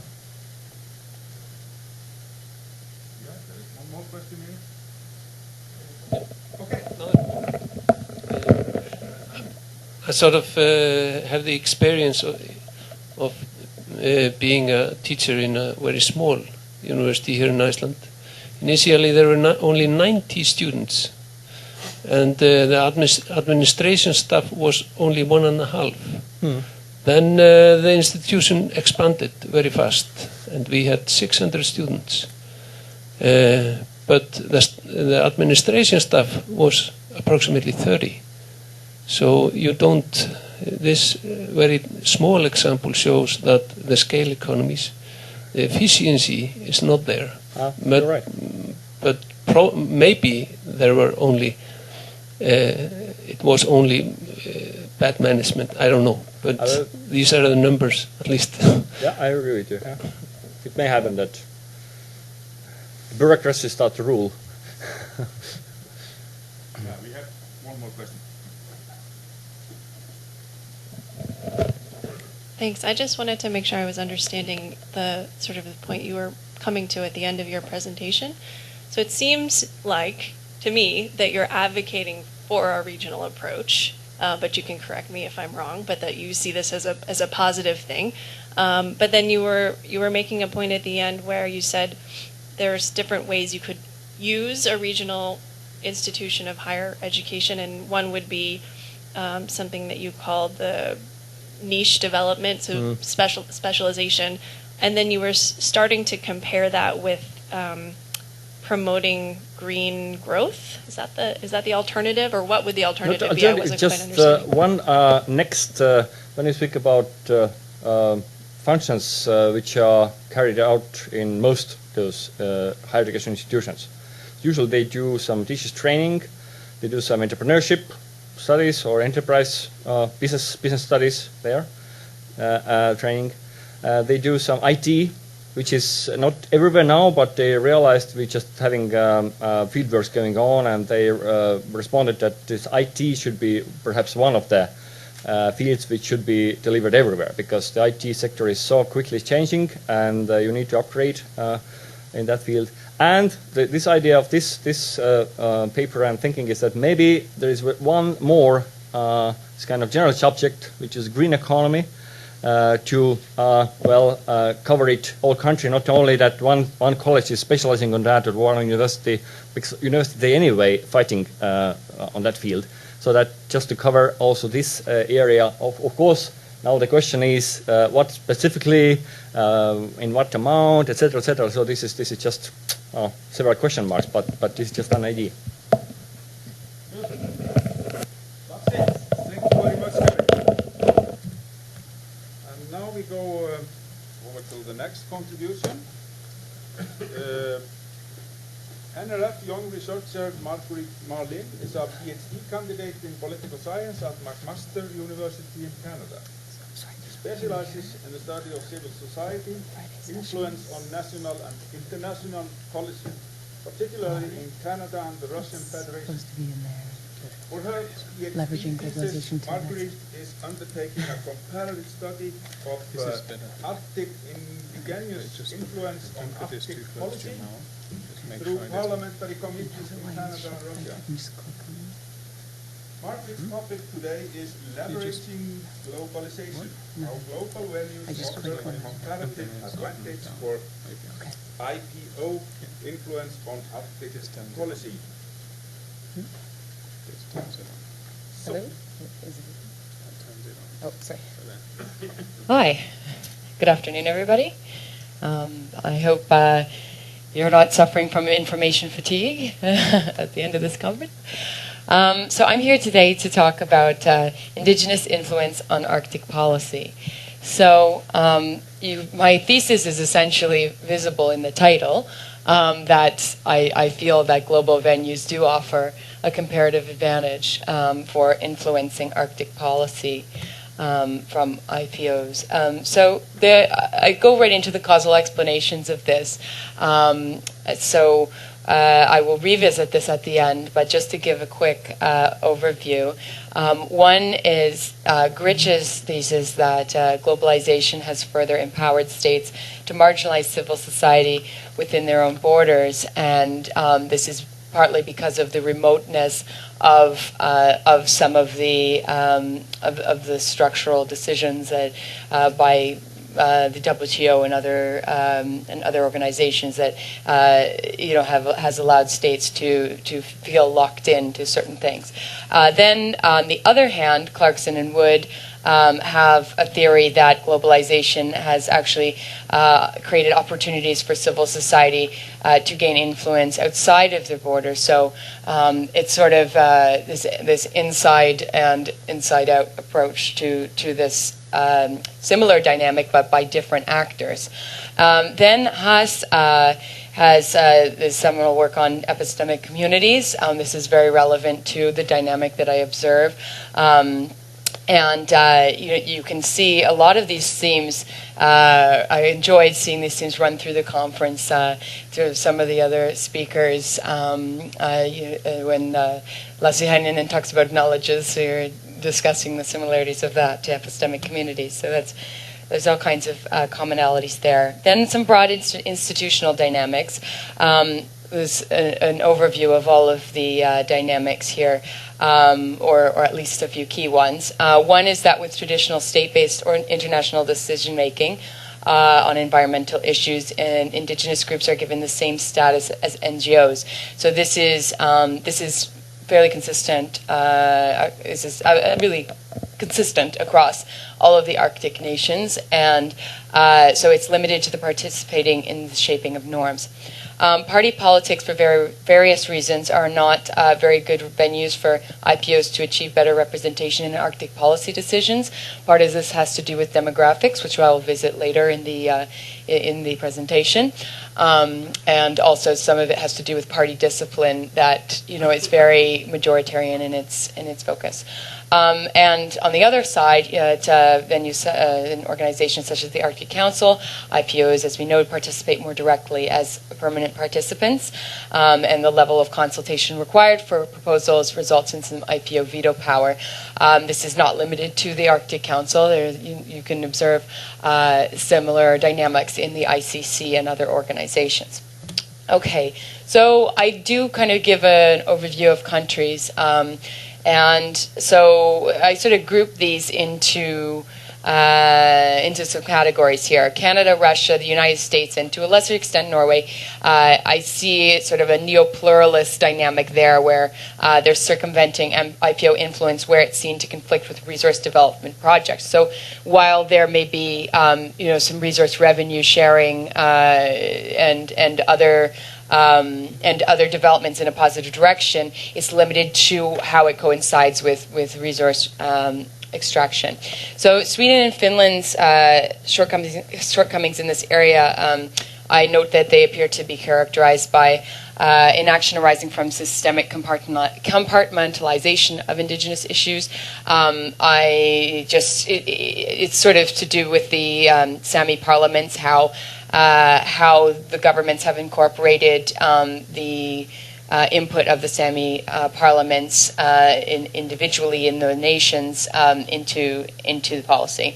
I sort of look at Greenland as an outlier, and so I will expand on that, and it really has to do with demographics, as was mentioned earlier in Dr. Finger's presentation in the Q&A. So. Russia, some details here. I won't go into great detail, but I just want to give you some examples to make sure you know I'm not making anything up. So, the Russian Association of Indigenous Peoples of the North, they have had a record of success internationally and some subversion at the national level. So some examples of that. They had a proposed definition of sustainable development to encompass not only social economic factors, but also spiritual, cultural, and legal factors. Russia had failed to adopt this into its contribution to the WSSD, but on the legal side, it was incorporated into the definition in Johannesburg with the support of international NGOs. Furthermore, Russia had temporarily suspended Huijbens activities at the Arctic Council in 2012. And this was presumed to be the result of an internal divide in Russian policy between a more centralized approach and promoting more international engagement. And that's something that has been observed outside of that example as well.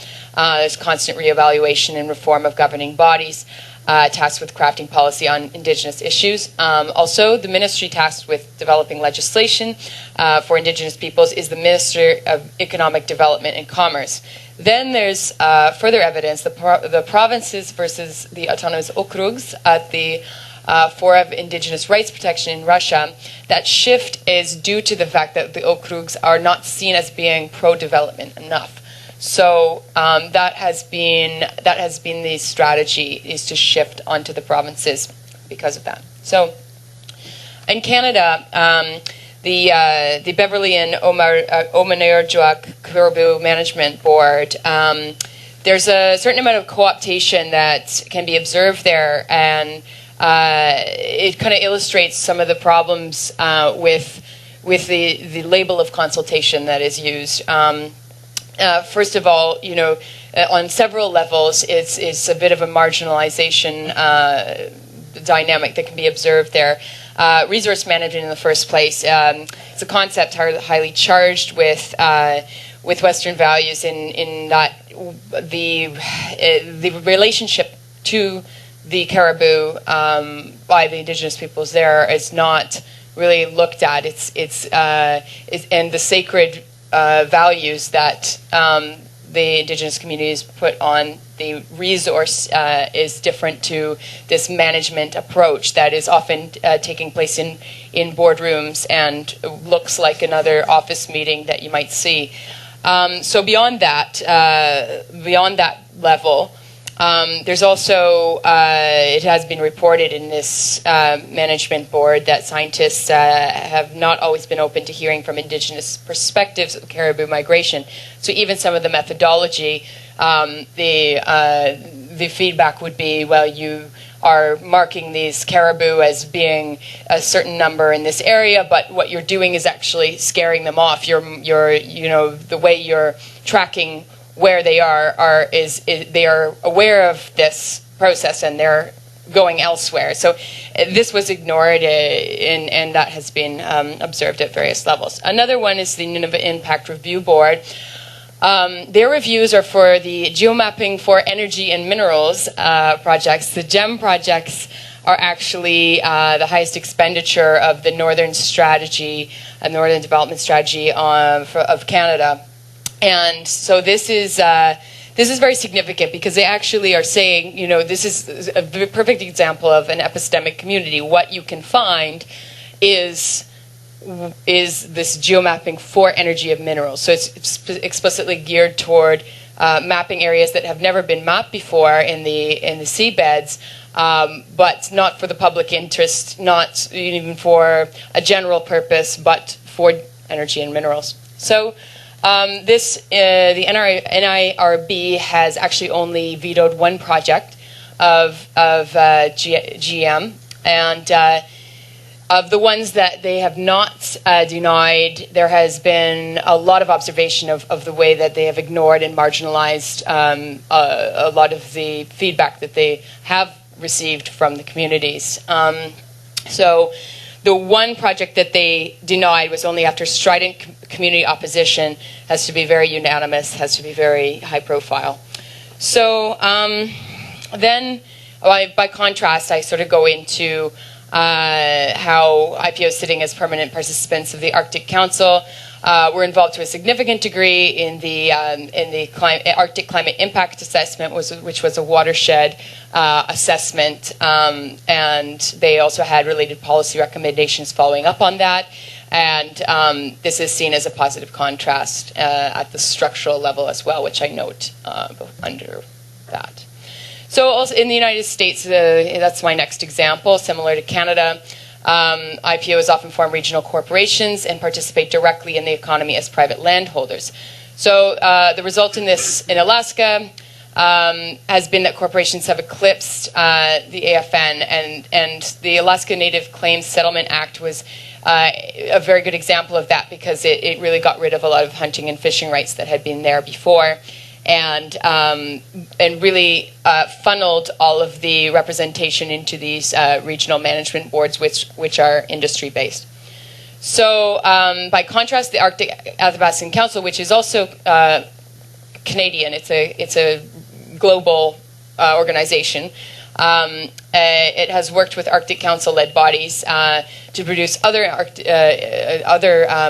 Arctic climate assessments and natural environment assessments. And of course, this is the organization that has, as Dr. Lukacheva mentioned, given the follow-up to the Inter-American Commission on Human Rights, leveraging the UN Declaration on the Rights of Indigenous Peoples, which was originally quite a few years ago, but in the early 2000s, it was used as the basis of a petition to the Inter-American Commission on Human Rights to hold the United States accountable, and we're privileged to have Patricia Cochrane, who is one of the original signatories of that petition, here at the conference.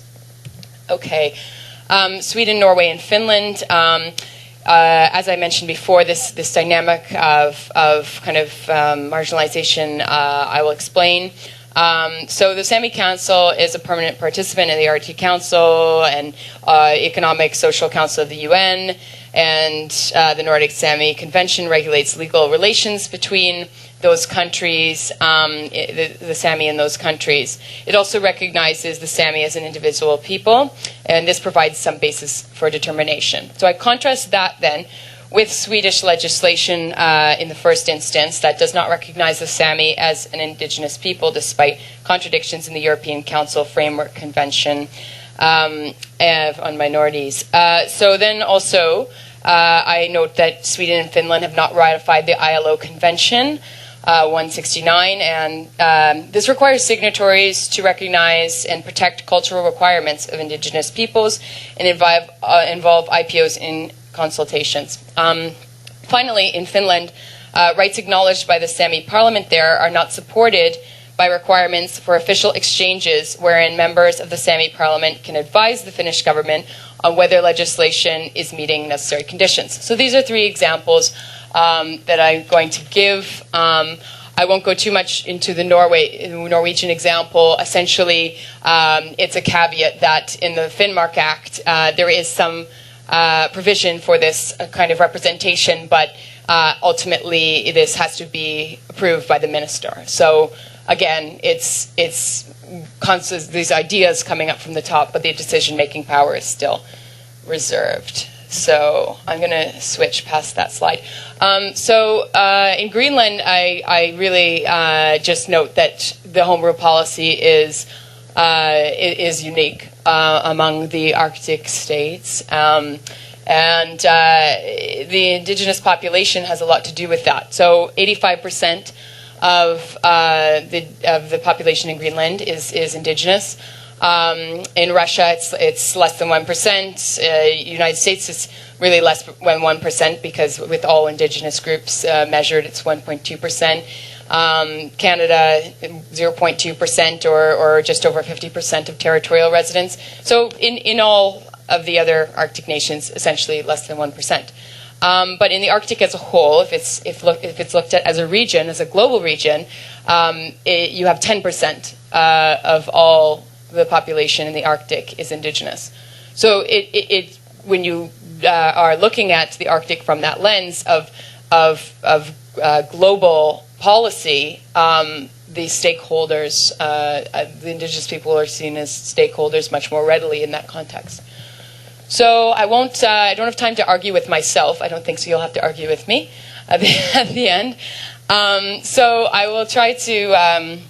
I'll try to look at, how is Grich right? So the structure of domestic politics and its emphasis on majority support for policy initiatives in the first instance is consistent with this theory by Grich.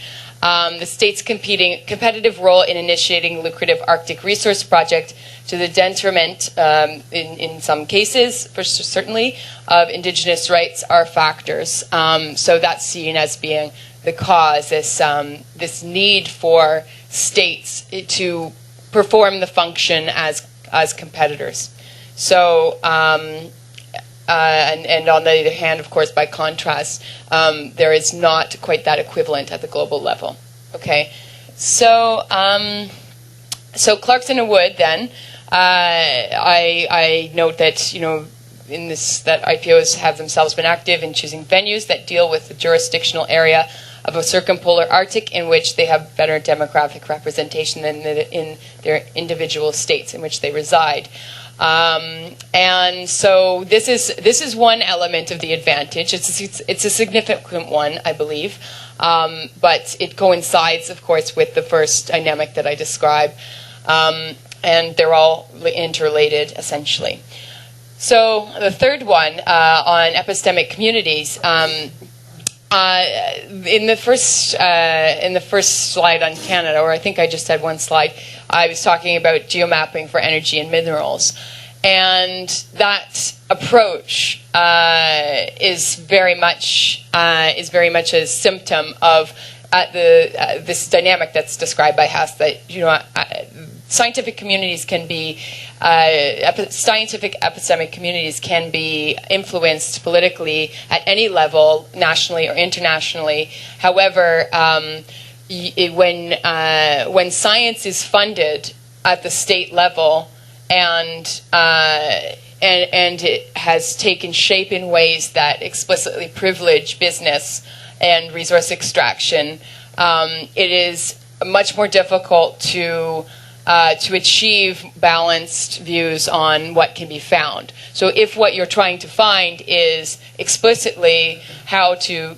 take the most from this area, what can be done, then that limits the expanse of other factors that can be considered.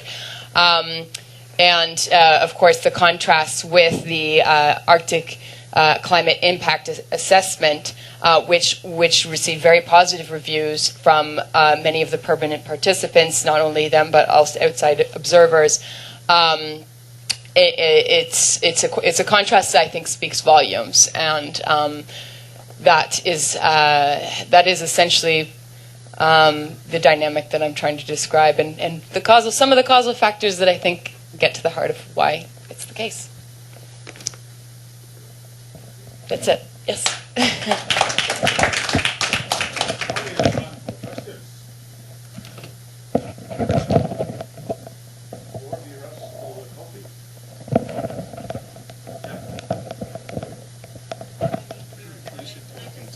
Into this thing? Yeah, okay, sorry. It's crushing my Thank you.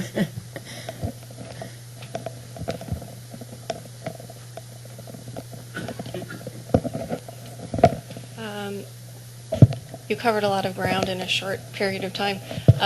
My question is, it seems to me that if I'm understanding you right, you're saying that these three theorists each had something that they were right about, and that basically indigenous groups have greater leverage at the Arctic regional level than they do within their own territories in terms of legal frameworks.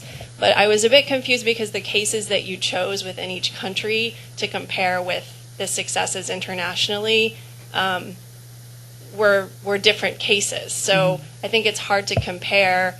Some of the domestic matters have much more immediate urgency and relevance in terms of the implications of the land claims processes, for example, compared to some of these assessment reports where traditional knowledge may be incorporated in an assessment report through the Arctic Council, but what kind of actual difference does that make? It's much harder to evaluate. So I'm wondering if you can talk about how you compared those different levels of policy in terms of the real implications of them. Sure, I can give it a stab. Basically, I wanted to see as much of a parallel in terms of the issues they were dealing with at the international and national level, so that a contrast would be more readily visible. But certainly with land claims, that is something that is not really, is definitely much less easily compared to the global level. I mean, you don't, at the global level, it's recognition of those land rights. At the national level, it's implementation of those land rights. So to say that that at the global level it has been done to establish land rights that have been implemented is a it's not a dynamic that exists. And I think what you're saying is very indicative of the fact that there is still, despite this finding, there's the necessity of state action. It's a necessary evil, that not everything is done. Not everything can be done at the global level. It's just that what is done at the global level often provides that leverage.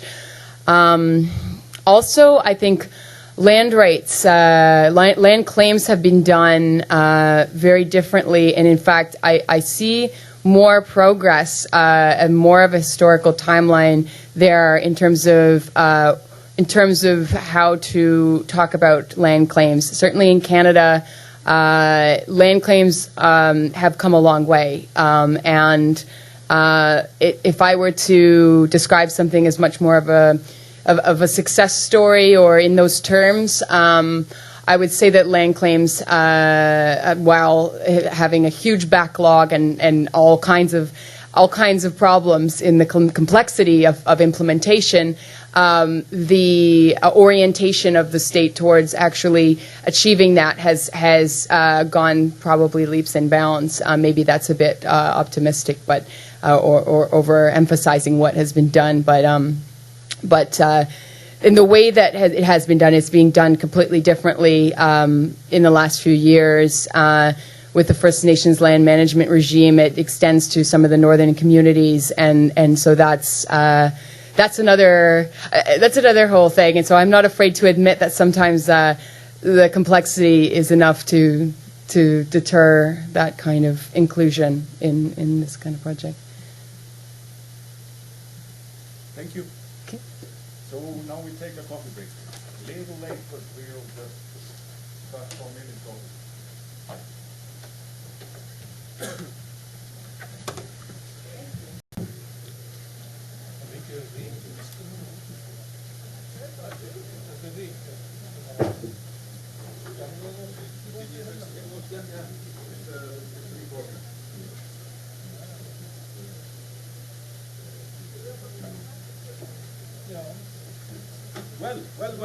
Well.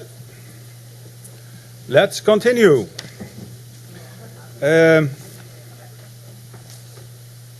Now we are at the next one by Eva Halapi. Eva Halapi holds a PhD in microbiology from Karolinska Institutet in Stockholm. She has worked on genetics of inflammatory and airway diseases and decode genetics for 12 years. Since 2010, she has worked for the University of Akureyri Research Center. Her main research interests include child and adolescent health, public health and environment, and health. The topic of her presentation is climate change, perception and knowledge among young adults in Iceland. Eva. Yes.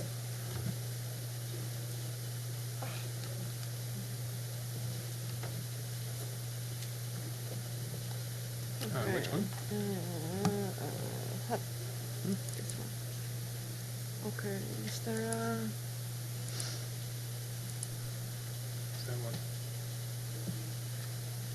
What does Use this, but you could also use it. Yeah, okay. Okay, thank you. Good afternoon. Whoops. I'm going the wrong direction. So I'm going to present today some results from a survey on knowledge and perception of climate change in young Icelanders. And data from the US show that there is actually quite little discussion among people. Help. Ah. Oh. Just turn it on. You didn't turn it on, but now it is on. There you go. Well, now you hear me better. Okay, there is little discussion among the general public on climate change issues. And the right-hand side panel shows that 50%, more than 50%, rarely or never discuss climate change with their friends or family. And the right-hand side panel showed that 64% during the last 2 weeks didn't discuss climate change with a single person. So climate change the consequences of climate change can be one of mankind's greatest challenge here in the 21st century with potentially devastating impacts both on society and environment, of course. And despite that the general public, when asked, they know something about climate change. And there's a very strong general consensus among scientists that human-induced global climate change is actually happening now, and that mitigation is urgent. The level of public concern is quite low. And several polls have shown that around in the developed world, around 95% of the population say that they are aware of climate change. So why this disconnect? Why are we not discussing this more? Is it because it's a lack of information or too much information? This headline says that aliens are going to wipe up the earth because of too much emissions. And who is giving us information, and where do we find it? How is it accessible to us, and what kind of information do we get? Is there a lack of public understanding on the problem? Of course, it's a very complex field, and it's riddled with technology and specialist language, and may not be accessible. Lack of first-hand experience. It's not my problem, really. I don't experience this. Climate change is small, gradual changes over a long time period. Disbelief or mistrust. We don't know who is behind this. Information flow. Difficult to maybe filter. And for Iceland, there is not a lot of information on sort of the level of understanding, how much people really know, really understand. There was a multinational Gallup poll a few years back where 95% of Icelanders said that they were aware of climate change, 38% believed it to be anthropogenic, and 34% 3% thought that climate change was a serious personal threat. And we are interested in how people perceive and act upon climate change, and for in terms of adaptation. And we were especially interested in the younger population, or younger people, because they are the future generation. Their action or inaction will very much form our society. And the research questions are really two or more. What are the factual knowledge among these young Icelanders on climate change? And does the factual knowledge level correlate with their attitude and their willingness for adoption? And the survey itself, it was a nationwide web-based survey, and it was sent out to students in upper secondary school. And before the main survey was administered, we did focus group interview and pilot study to test for content and concepts. And we measured beliefs and perceptions on cause and consequences. We asked them to sort of rate their knowledge, and we tested their knowledge by asking them specific questions on specific areas. We asked about adaptation, concern, and responsibilities, and data was analyzed on gender and awareness, and we created a grading of the knowledge level. And just quickly, there were almost 1,500 survey participants, and 60% approximately were female, 40% were male, and almost 90% were in our actual target group 17 to 20 years old, and a few older students also took it. And to the results, first we will look at awareness and perception. And about 6 of 10 say that they have had some type of education than in school, which we thought was a bit surprisingly low. And the information they get outside, or the information they get is primarily from internet, school, and TV. From 70 to 80% of the participants said that they got quite a lot or very much information on climate change from these sources. On contrary, friends, authorities, radio, family were on the low end on who you got information from.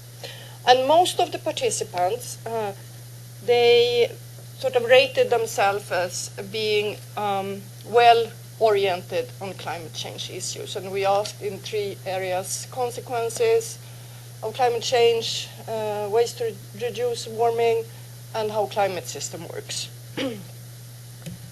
And when asked if they believe that there is a current climate change, meaning that the temperature has been increasing around the globe the last 150 years, a very high portion said yes, I believe so, almost 90%. And we observed that a significantly greater proportion of those with actual factual knowledge that we tested think that this is happening. So see the difference here. And we asked those who said yes, I believe it's happening, then the 90%, how certain they were, and we observed then that there is a positive association to better awareness and being more convinced on that climate change is happening now. A somewhat more confused picture emerged when they were asked to what extent climate change is due to, on the one hand, anthropogenic causes, or if there is due to natural variation of climate cycles. So these were two questions. I merged the data into one figure in order to sort of highlight what I want to say. A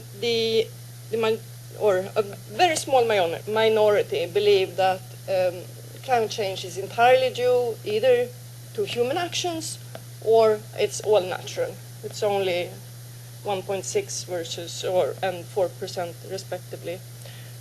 For human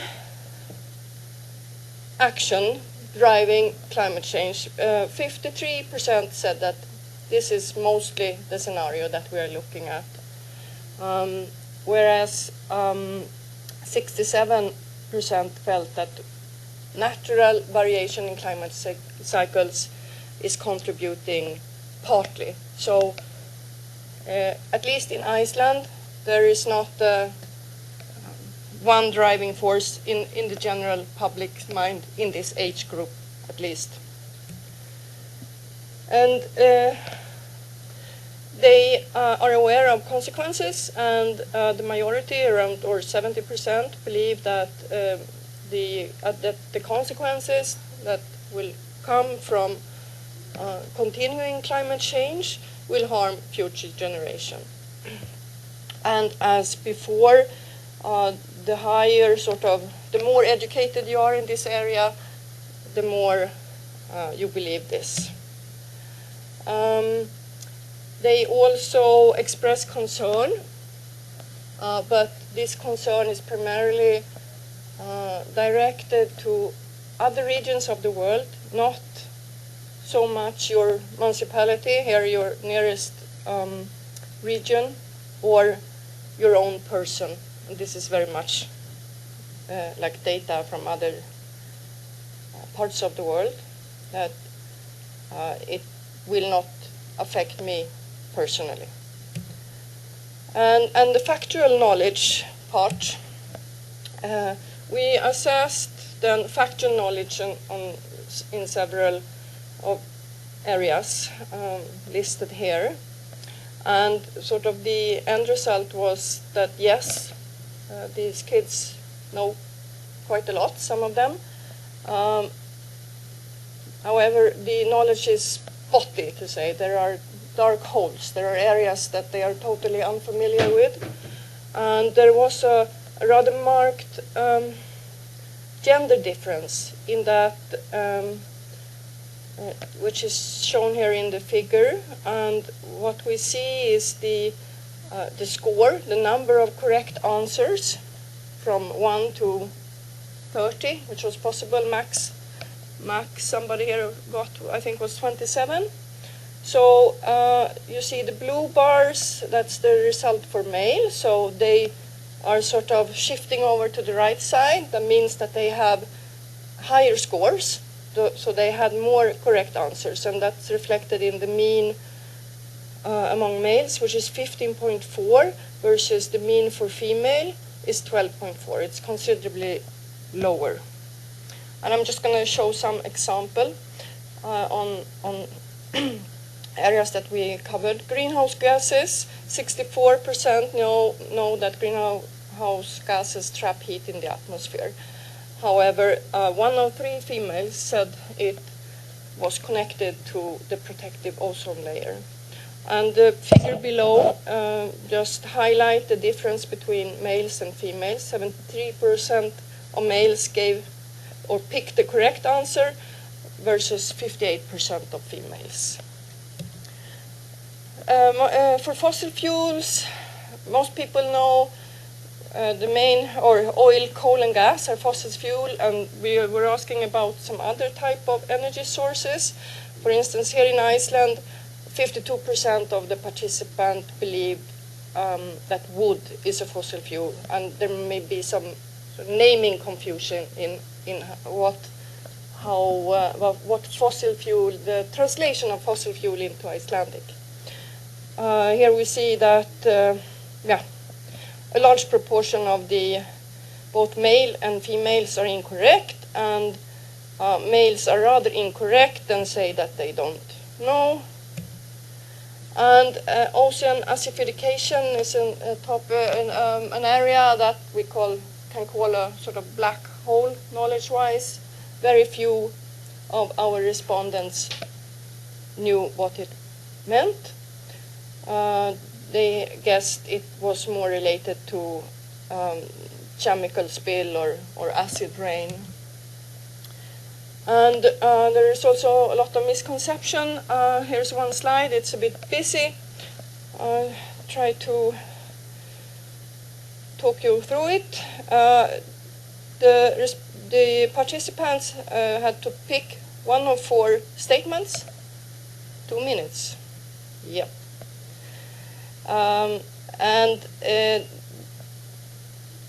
And so what we can see here in blue, 45% say that most scientists agree global warming is happening. And the more education you have in the area, or the higher the factual knowledge level is, the more people believe that scientists agree, which is true because there is a very strong consensus. Scientists don't argue a lot. They argue, but they don't argue a lot, and definitely do not agree that it's not happening as a scientific consensus. And this figure, 45%, is very much like what is known from the US, where the public believes that 45% of scientists agree that climate change is man-made, where the reality is, from several studies, is that 97% of climate scientists agree. And there is a very strong media misrepresentation on how the debate is going today, especially in the US, but it seemed to be similar here in Iceland. And the majority said that they are prepared to make lifestyle changes. We saw that the higher the factual knowledge level is, the more willingness for adaptation. And just to summarize, so in this study, the participants, young adult Icelanders, they view themselves as well-oriented on climate change issues. The factual knowledge is not that good. It's partial, and there are lots of examples of sort of old climate myth and misconceptions. There's a marked gender difference on factual knowledge, and they are concerned for other parts of the world, not themselves. And the more you know, the more likely you say you agree to that you would be more likely to adapt. And they also said that decisions and implementation of action, mitigation and adoption needs to be on a very broad societal level, where companies should contribute considerably. And I just want to say thank you.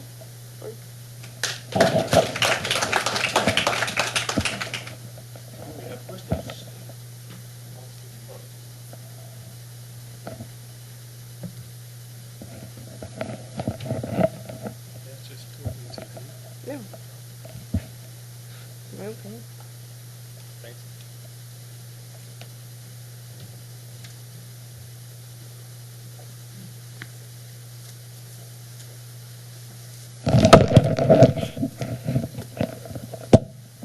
End of the day. Let's begin to this. Okay, thank you for your presentation. This is very interesting results on the knowledge of young Icelanders. I wanted to ask you one question. There was published a book in the school system on CO2 and climate change. I don't remember which year it was. Do you know the book, and do you know if this research of yours was after the book was published? No, I forgot to say that. We did the survey in last spring, and what I found somewhat surprising, that only 6 or 60% of the students, they are 17 to 20, and it's in the Icelandic sort of school curriculum. There is included that climate change is definitely taught from, I think, the 3rd or the 4th grade, and it has been, or also on environmental issues. I know I have kids myself, and I see that they learn. So maybe they were sick, but I don't know. So I don't know if this book has been out yet.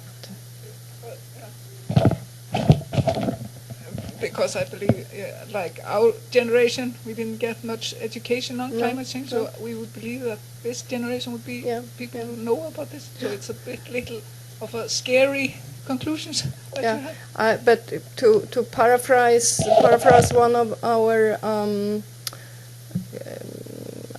a girl that was part of a focus group, she said they know, but they don't give a F about her peers, then that they continue with their life. It's too abstract, too much far away, and the impact is not on myself now. When maybe they have to start paying much higher taxes and so.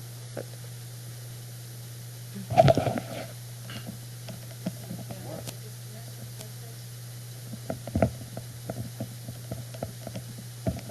I just want to say I have 3 kids in school from 8 to 14, and I've never seen a book or anything about climate change.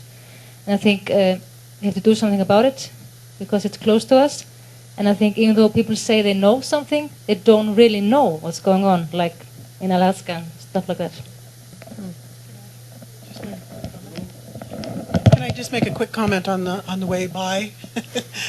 Just so you guys know, if you haven't taken a look at the website that I talked about in my keynote, teachersdomain.org. Mm-hmm. It is a complete lesson plans for K through 12 on climate change and many other issues. But it's a place that any teacher around the world can go to and find complete lesson plans for all of the students around the world. I don't think it's probably something that would be good to have a centralized good campaign in the school, not very spotty. Like it seems some teacher do take it up, others not.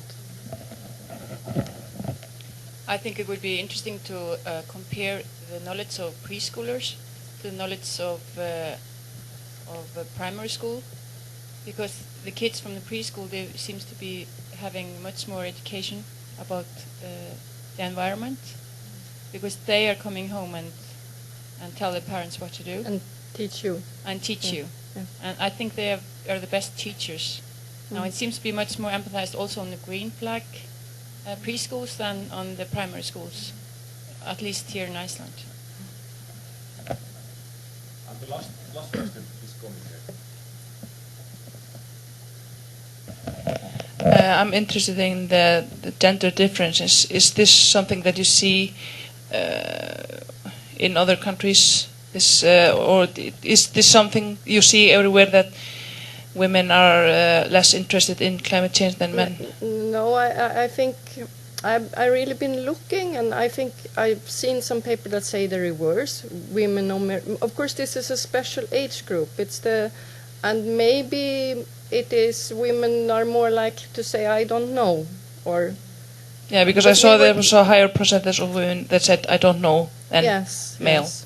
Or I don't know, and that is something that I would like to have qualitative interviews to try to understand better, at least in Iceland, why women come off so bad in sort of a. Yeah, because I think it would also be interesting, because then we see that in universities, women in Iceland are now the bigger group. So I think it would be really interesting to go to higher age and educational level to see the difference. Yeah. Hey, Eva, thank you. Thank you.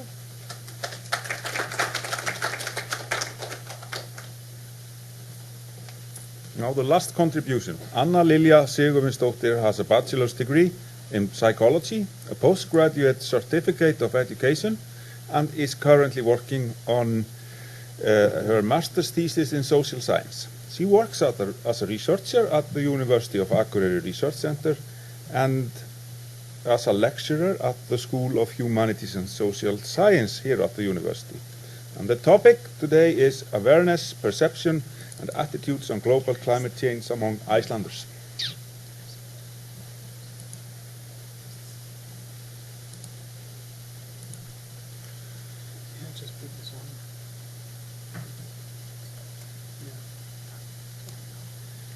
This, I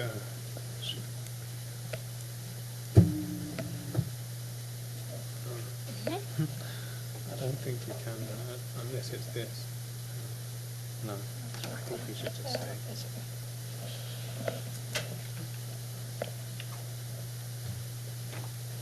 Perhaps I should have mentioned, as you stands here, that Eva Halaki and Kjartan Ólafsson are also authors today.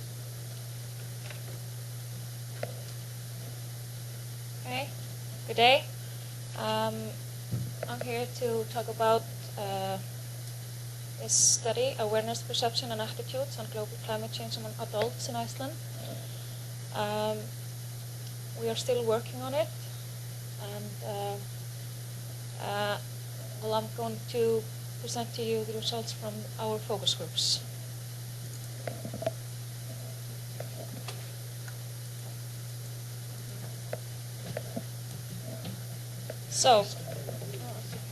So why this research? Can you hear me? Okay. Well, as we heard earlier from Eva, young adults' knowledge on climate change issues is only partial and often based on misconception. Well, that's also true for adults.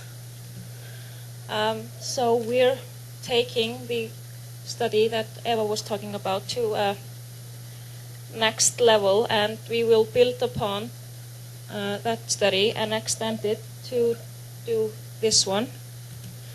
So the project, the aims of the study is to examine perception, factual knowledge and readiness for adaptive and mitigating measure with respect to global climate change in a representative sample of Icelanders in the age group 20 to 65.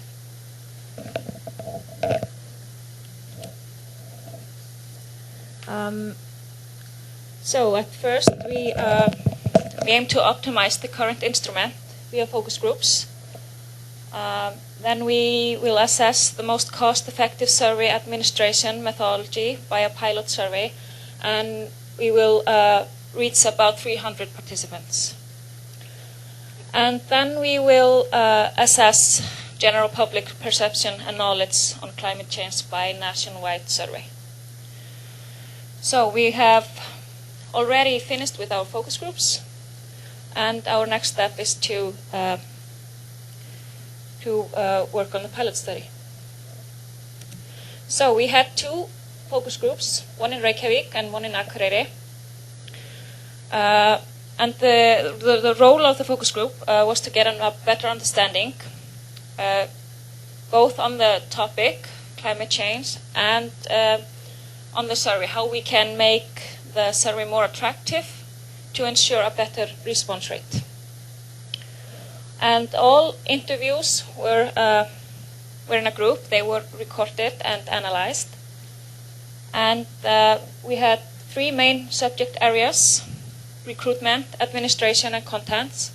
And all our participants got incentive. So here we can see the key concepts. People in general in our focus groups were not sure what the concept meant. And they talked about that it would be good to have some explanation in the survey. Many did, for example, recognize climate change, but they had not understanding of the concept or did not have any idea what it stood for. They also talked about that the translation from English to Icelandic is not good and can lead to misconception.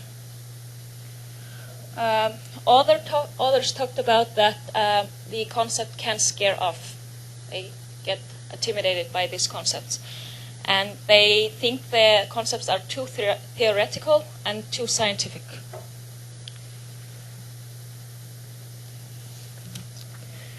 So, people's general view of the topic, well, they think it's complex.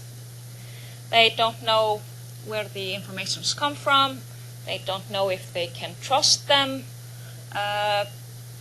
If the information comes from certain stakeholders. They want to know who provide the information. Sometimes they have wrong information that they get from their parents, and so on. But even though they have this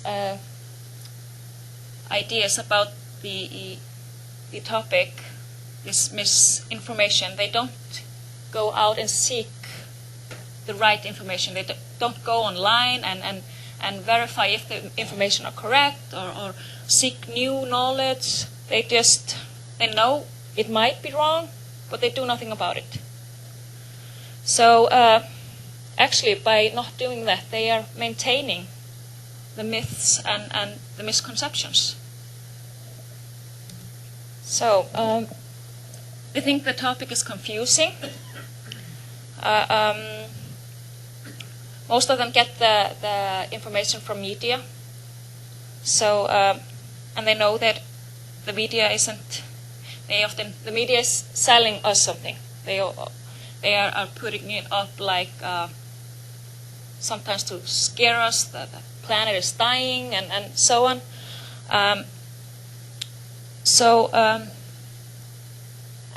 They talked, as I said earlier, they talked about the translation. The translation is not good. For example, fossil fuel indicate that the fuel is biological.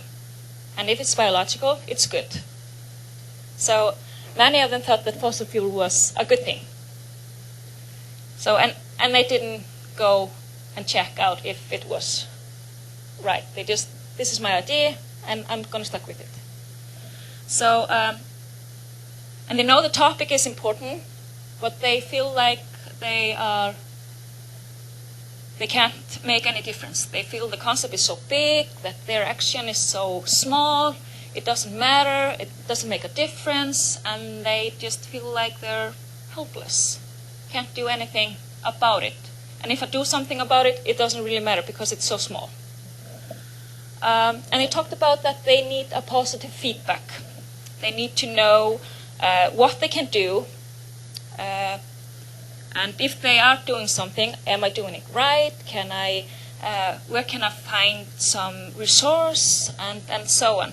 And one of our participants actually told us about the kindergartens that are getting the green flag for being environmental. So we are teaching our children in kindergartens that they have to recycle and they have to be environmental, and instead they get a prize. So this is also needed for adults. They need something to stimulate their environmental behavior. Okay, so these are the results from our focus groups about the survey itself. They talked about that the survey must be online because it's very convenient to answer when they can, when they have the time. Many of the Icelanders are very busy, so they need to answer it when they can. And that is often in the evening after the children are asleep or house is clean or something like that. So this is very important that the survey is online. But we don't have people's emails, so we have to phone people and ask for their email to send them the link. So that can be a bit of a work, but it also could lead to a higher response rate because people have committed themselves to answer when we sent the survey. The survey must be short, max 10 to 15 minutes. The questions, they can't be too many, they can't be too long, and it has to be clear what is asked about. And we can't have too many answers options. And it would be great, one said that it would be great to have options like do not apply or do not have the knowledge instead of neither. We have like true or false, yes or no, and then we would have do not apply or do not have the knowledge instead of neither. It must be simple. We have to use lay language and not too scientific or theoretical wording. People are afraid of that.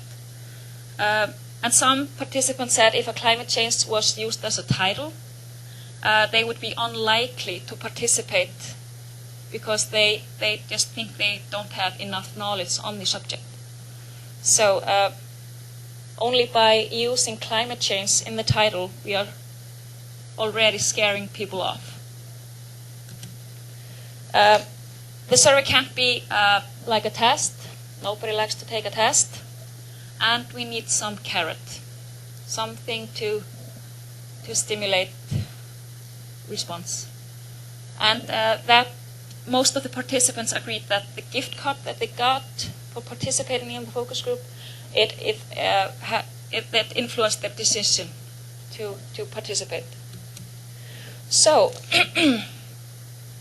how to get most and best response according to our focus group. So, number one, we should phone. We should phone and ask if they would like to participate in our study. If they say yes, we should ask if they would survey online or on paper. Why? Our focus group thought that it would be a good idea because the age group is from 20 to 65, and some elderly people do not have computer or are afraid of using one. Then they have the opportunity to ask for the survey on paper, and that might be good so that the elderly didn't fall off. Okay. Then we would send the paper as agreed on, email or on address. We can remind 2 to 3 times. We cannot do it by phone. We cannot do it ofter than 3 times. And we have to word the reminders. We have to be polite and friendly. And there was also a suggestion about that we would send the survey again as a first reminder, so that sometimes people just forget. So if they get the survey just for the second time, it might just start things going on. Our next step is the pilot study, where we will comparing administration approach, online versus mail surveys, and we will use different protocols for reminders.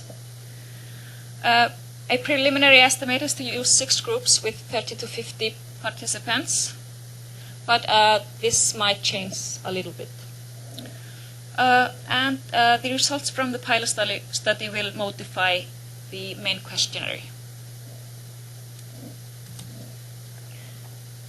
Okay, so nationwide survey.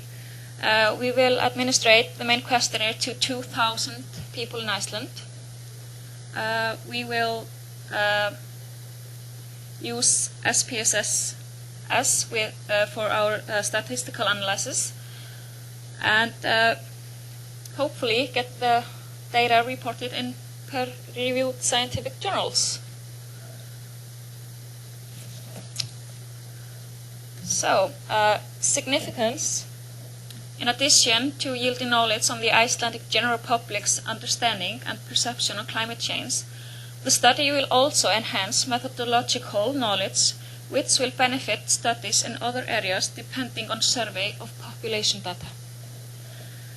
And no previous studies that we know of have assessed perception and knowledge among the Icelandic general public. So this is kind of big thing. And I'm finished. Thank you. Now, questions about this? Anyone? I am interested. Can I ask a question too? After him. You can start with the group.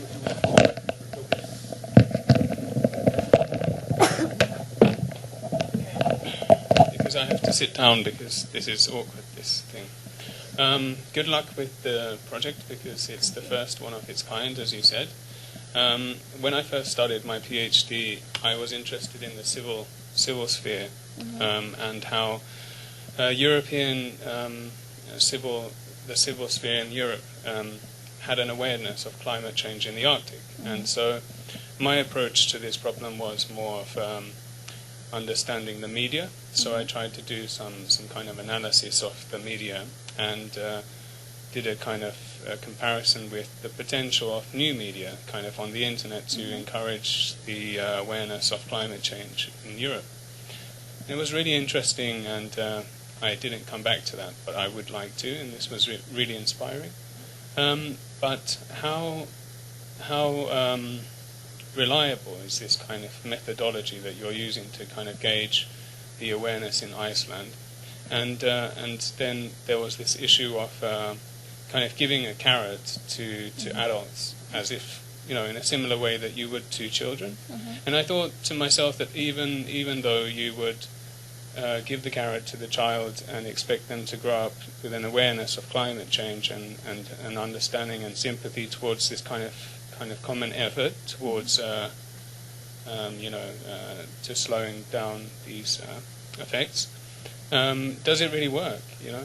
I don't really think that it did with me, and I was from the 80s, growing up with a mother who was Finnish, and she encouraged a lot of these kind of awareness with me, and I still throw litter on the floor and drive car and occasionally, so it doesn't really work all the time. So that was just kind of a point raised with this kind of thing. Okay. So about the methodology, we are basing it on the study that I was talking about. So I think it's going to work quite well. About the carrot, we think about it as when you ask the survey, we will, and that was one idea, we will donate X amount of money to X charity. That could be something that works for the environment or something like that. So it's beneficial. People see that, okay, I'm answering this survey, and it's giving something back. This charity is gaining something that they can work on. Also, there was talked about that because we are asking about factual knowledge, that people can see how their knowledge stands. So they know that my knowledge is quite good. So that could work as a carrot. It's just like the carrot is. We think of the carrot as some kind of feedback, that people see that by answering this they get something a little bit extra. And that is just because people are scared of answering questions like this, surveys like this. So we need something a little bit more to stimulate response. Just about the response and to stimulate the response, and I thought that also it was to build up some awareness within the Icelandic public of climate change. Well, was I misunderstood? Okay, the carrot here is mainly thought of as to increase the response rate, but But if we think of the society, carrot like this can't be beneficial because we all like, for instance, when we do something and you get positive feedback. Someone says, "Oh, well done. You look great. You do a great job," or something, and that this work as a stimulant for a behavior. So yeah, I think we can do this. Children, adults, young adults, everybody likes to get a positive feedback. So. Yes, I just want to congratulate you on your research initiative. I look forward to seeing and hearing about the results. Thank you. I'm sure you'll be published. I'm just tempted to suggest that you add perhaps a question on Arcticness or Arctic awareness, and perhaps ask if the person feels that he lives in an Arctic region or something like this, býr þú á norðurslóðum, and to actually see if there's some sort of correlation between Arctic awareness and awareness of climate change. And I know that there are groups working now on in sub-Arctic countries to look at just that, how Arctic people feel, how aware they are of this emerging region and changing region. Thank you for that, because I don't think that Icelanders in general think of themselves as Arctics. I didn't before I got into this. I was like, Iceland is Iceland, we're not in the Arctic. So yeah, it's a good point. Thank you. We have the last question today. Hi, thank you very much for the presentation. You mentioned that you are hoping to, for the report or for the study to be published in peer-reviewed journals. Would you or you and your colleagues try to go beyond that and make it more public than that, or maybe approach governments or the educational departments in a more direct way to try and get them to use the results to actually do something, develop an educational strategy perhaps, or anything like that? Yeah, I think so. Especially now we have the research that Ewa was talking about. So we have young adults, and that's a great start. And yeah, definitely. Okay, thank you. Thank you, Anna-Lilja. Now we go over to summarizing the sessions, and then it will be panel discussion and so on and so on. We are not ready yet. Can I just delete all the? I have some text. Well, actually, if you do this, look, and then you say don't save the changes, then there's nothing. Oh, because they are. I put it on. They're always on. Oh, okay. So I was just going to delete them because then they are going to put it on the internet. Oh, okay. So I was just going to take them out. So how many slides are it's 17. I can do it. It's okay, and then I'll save it for you. Yeah. Okay. Thank you. Yeah, no problem.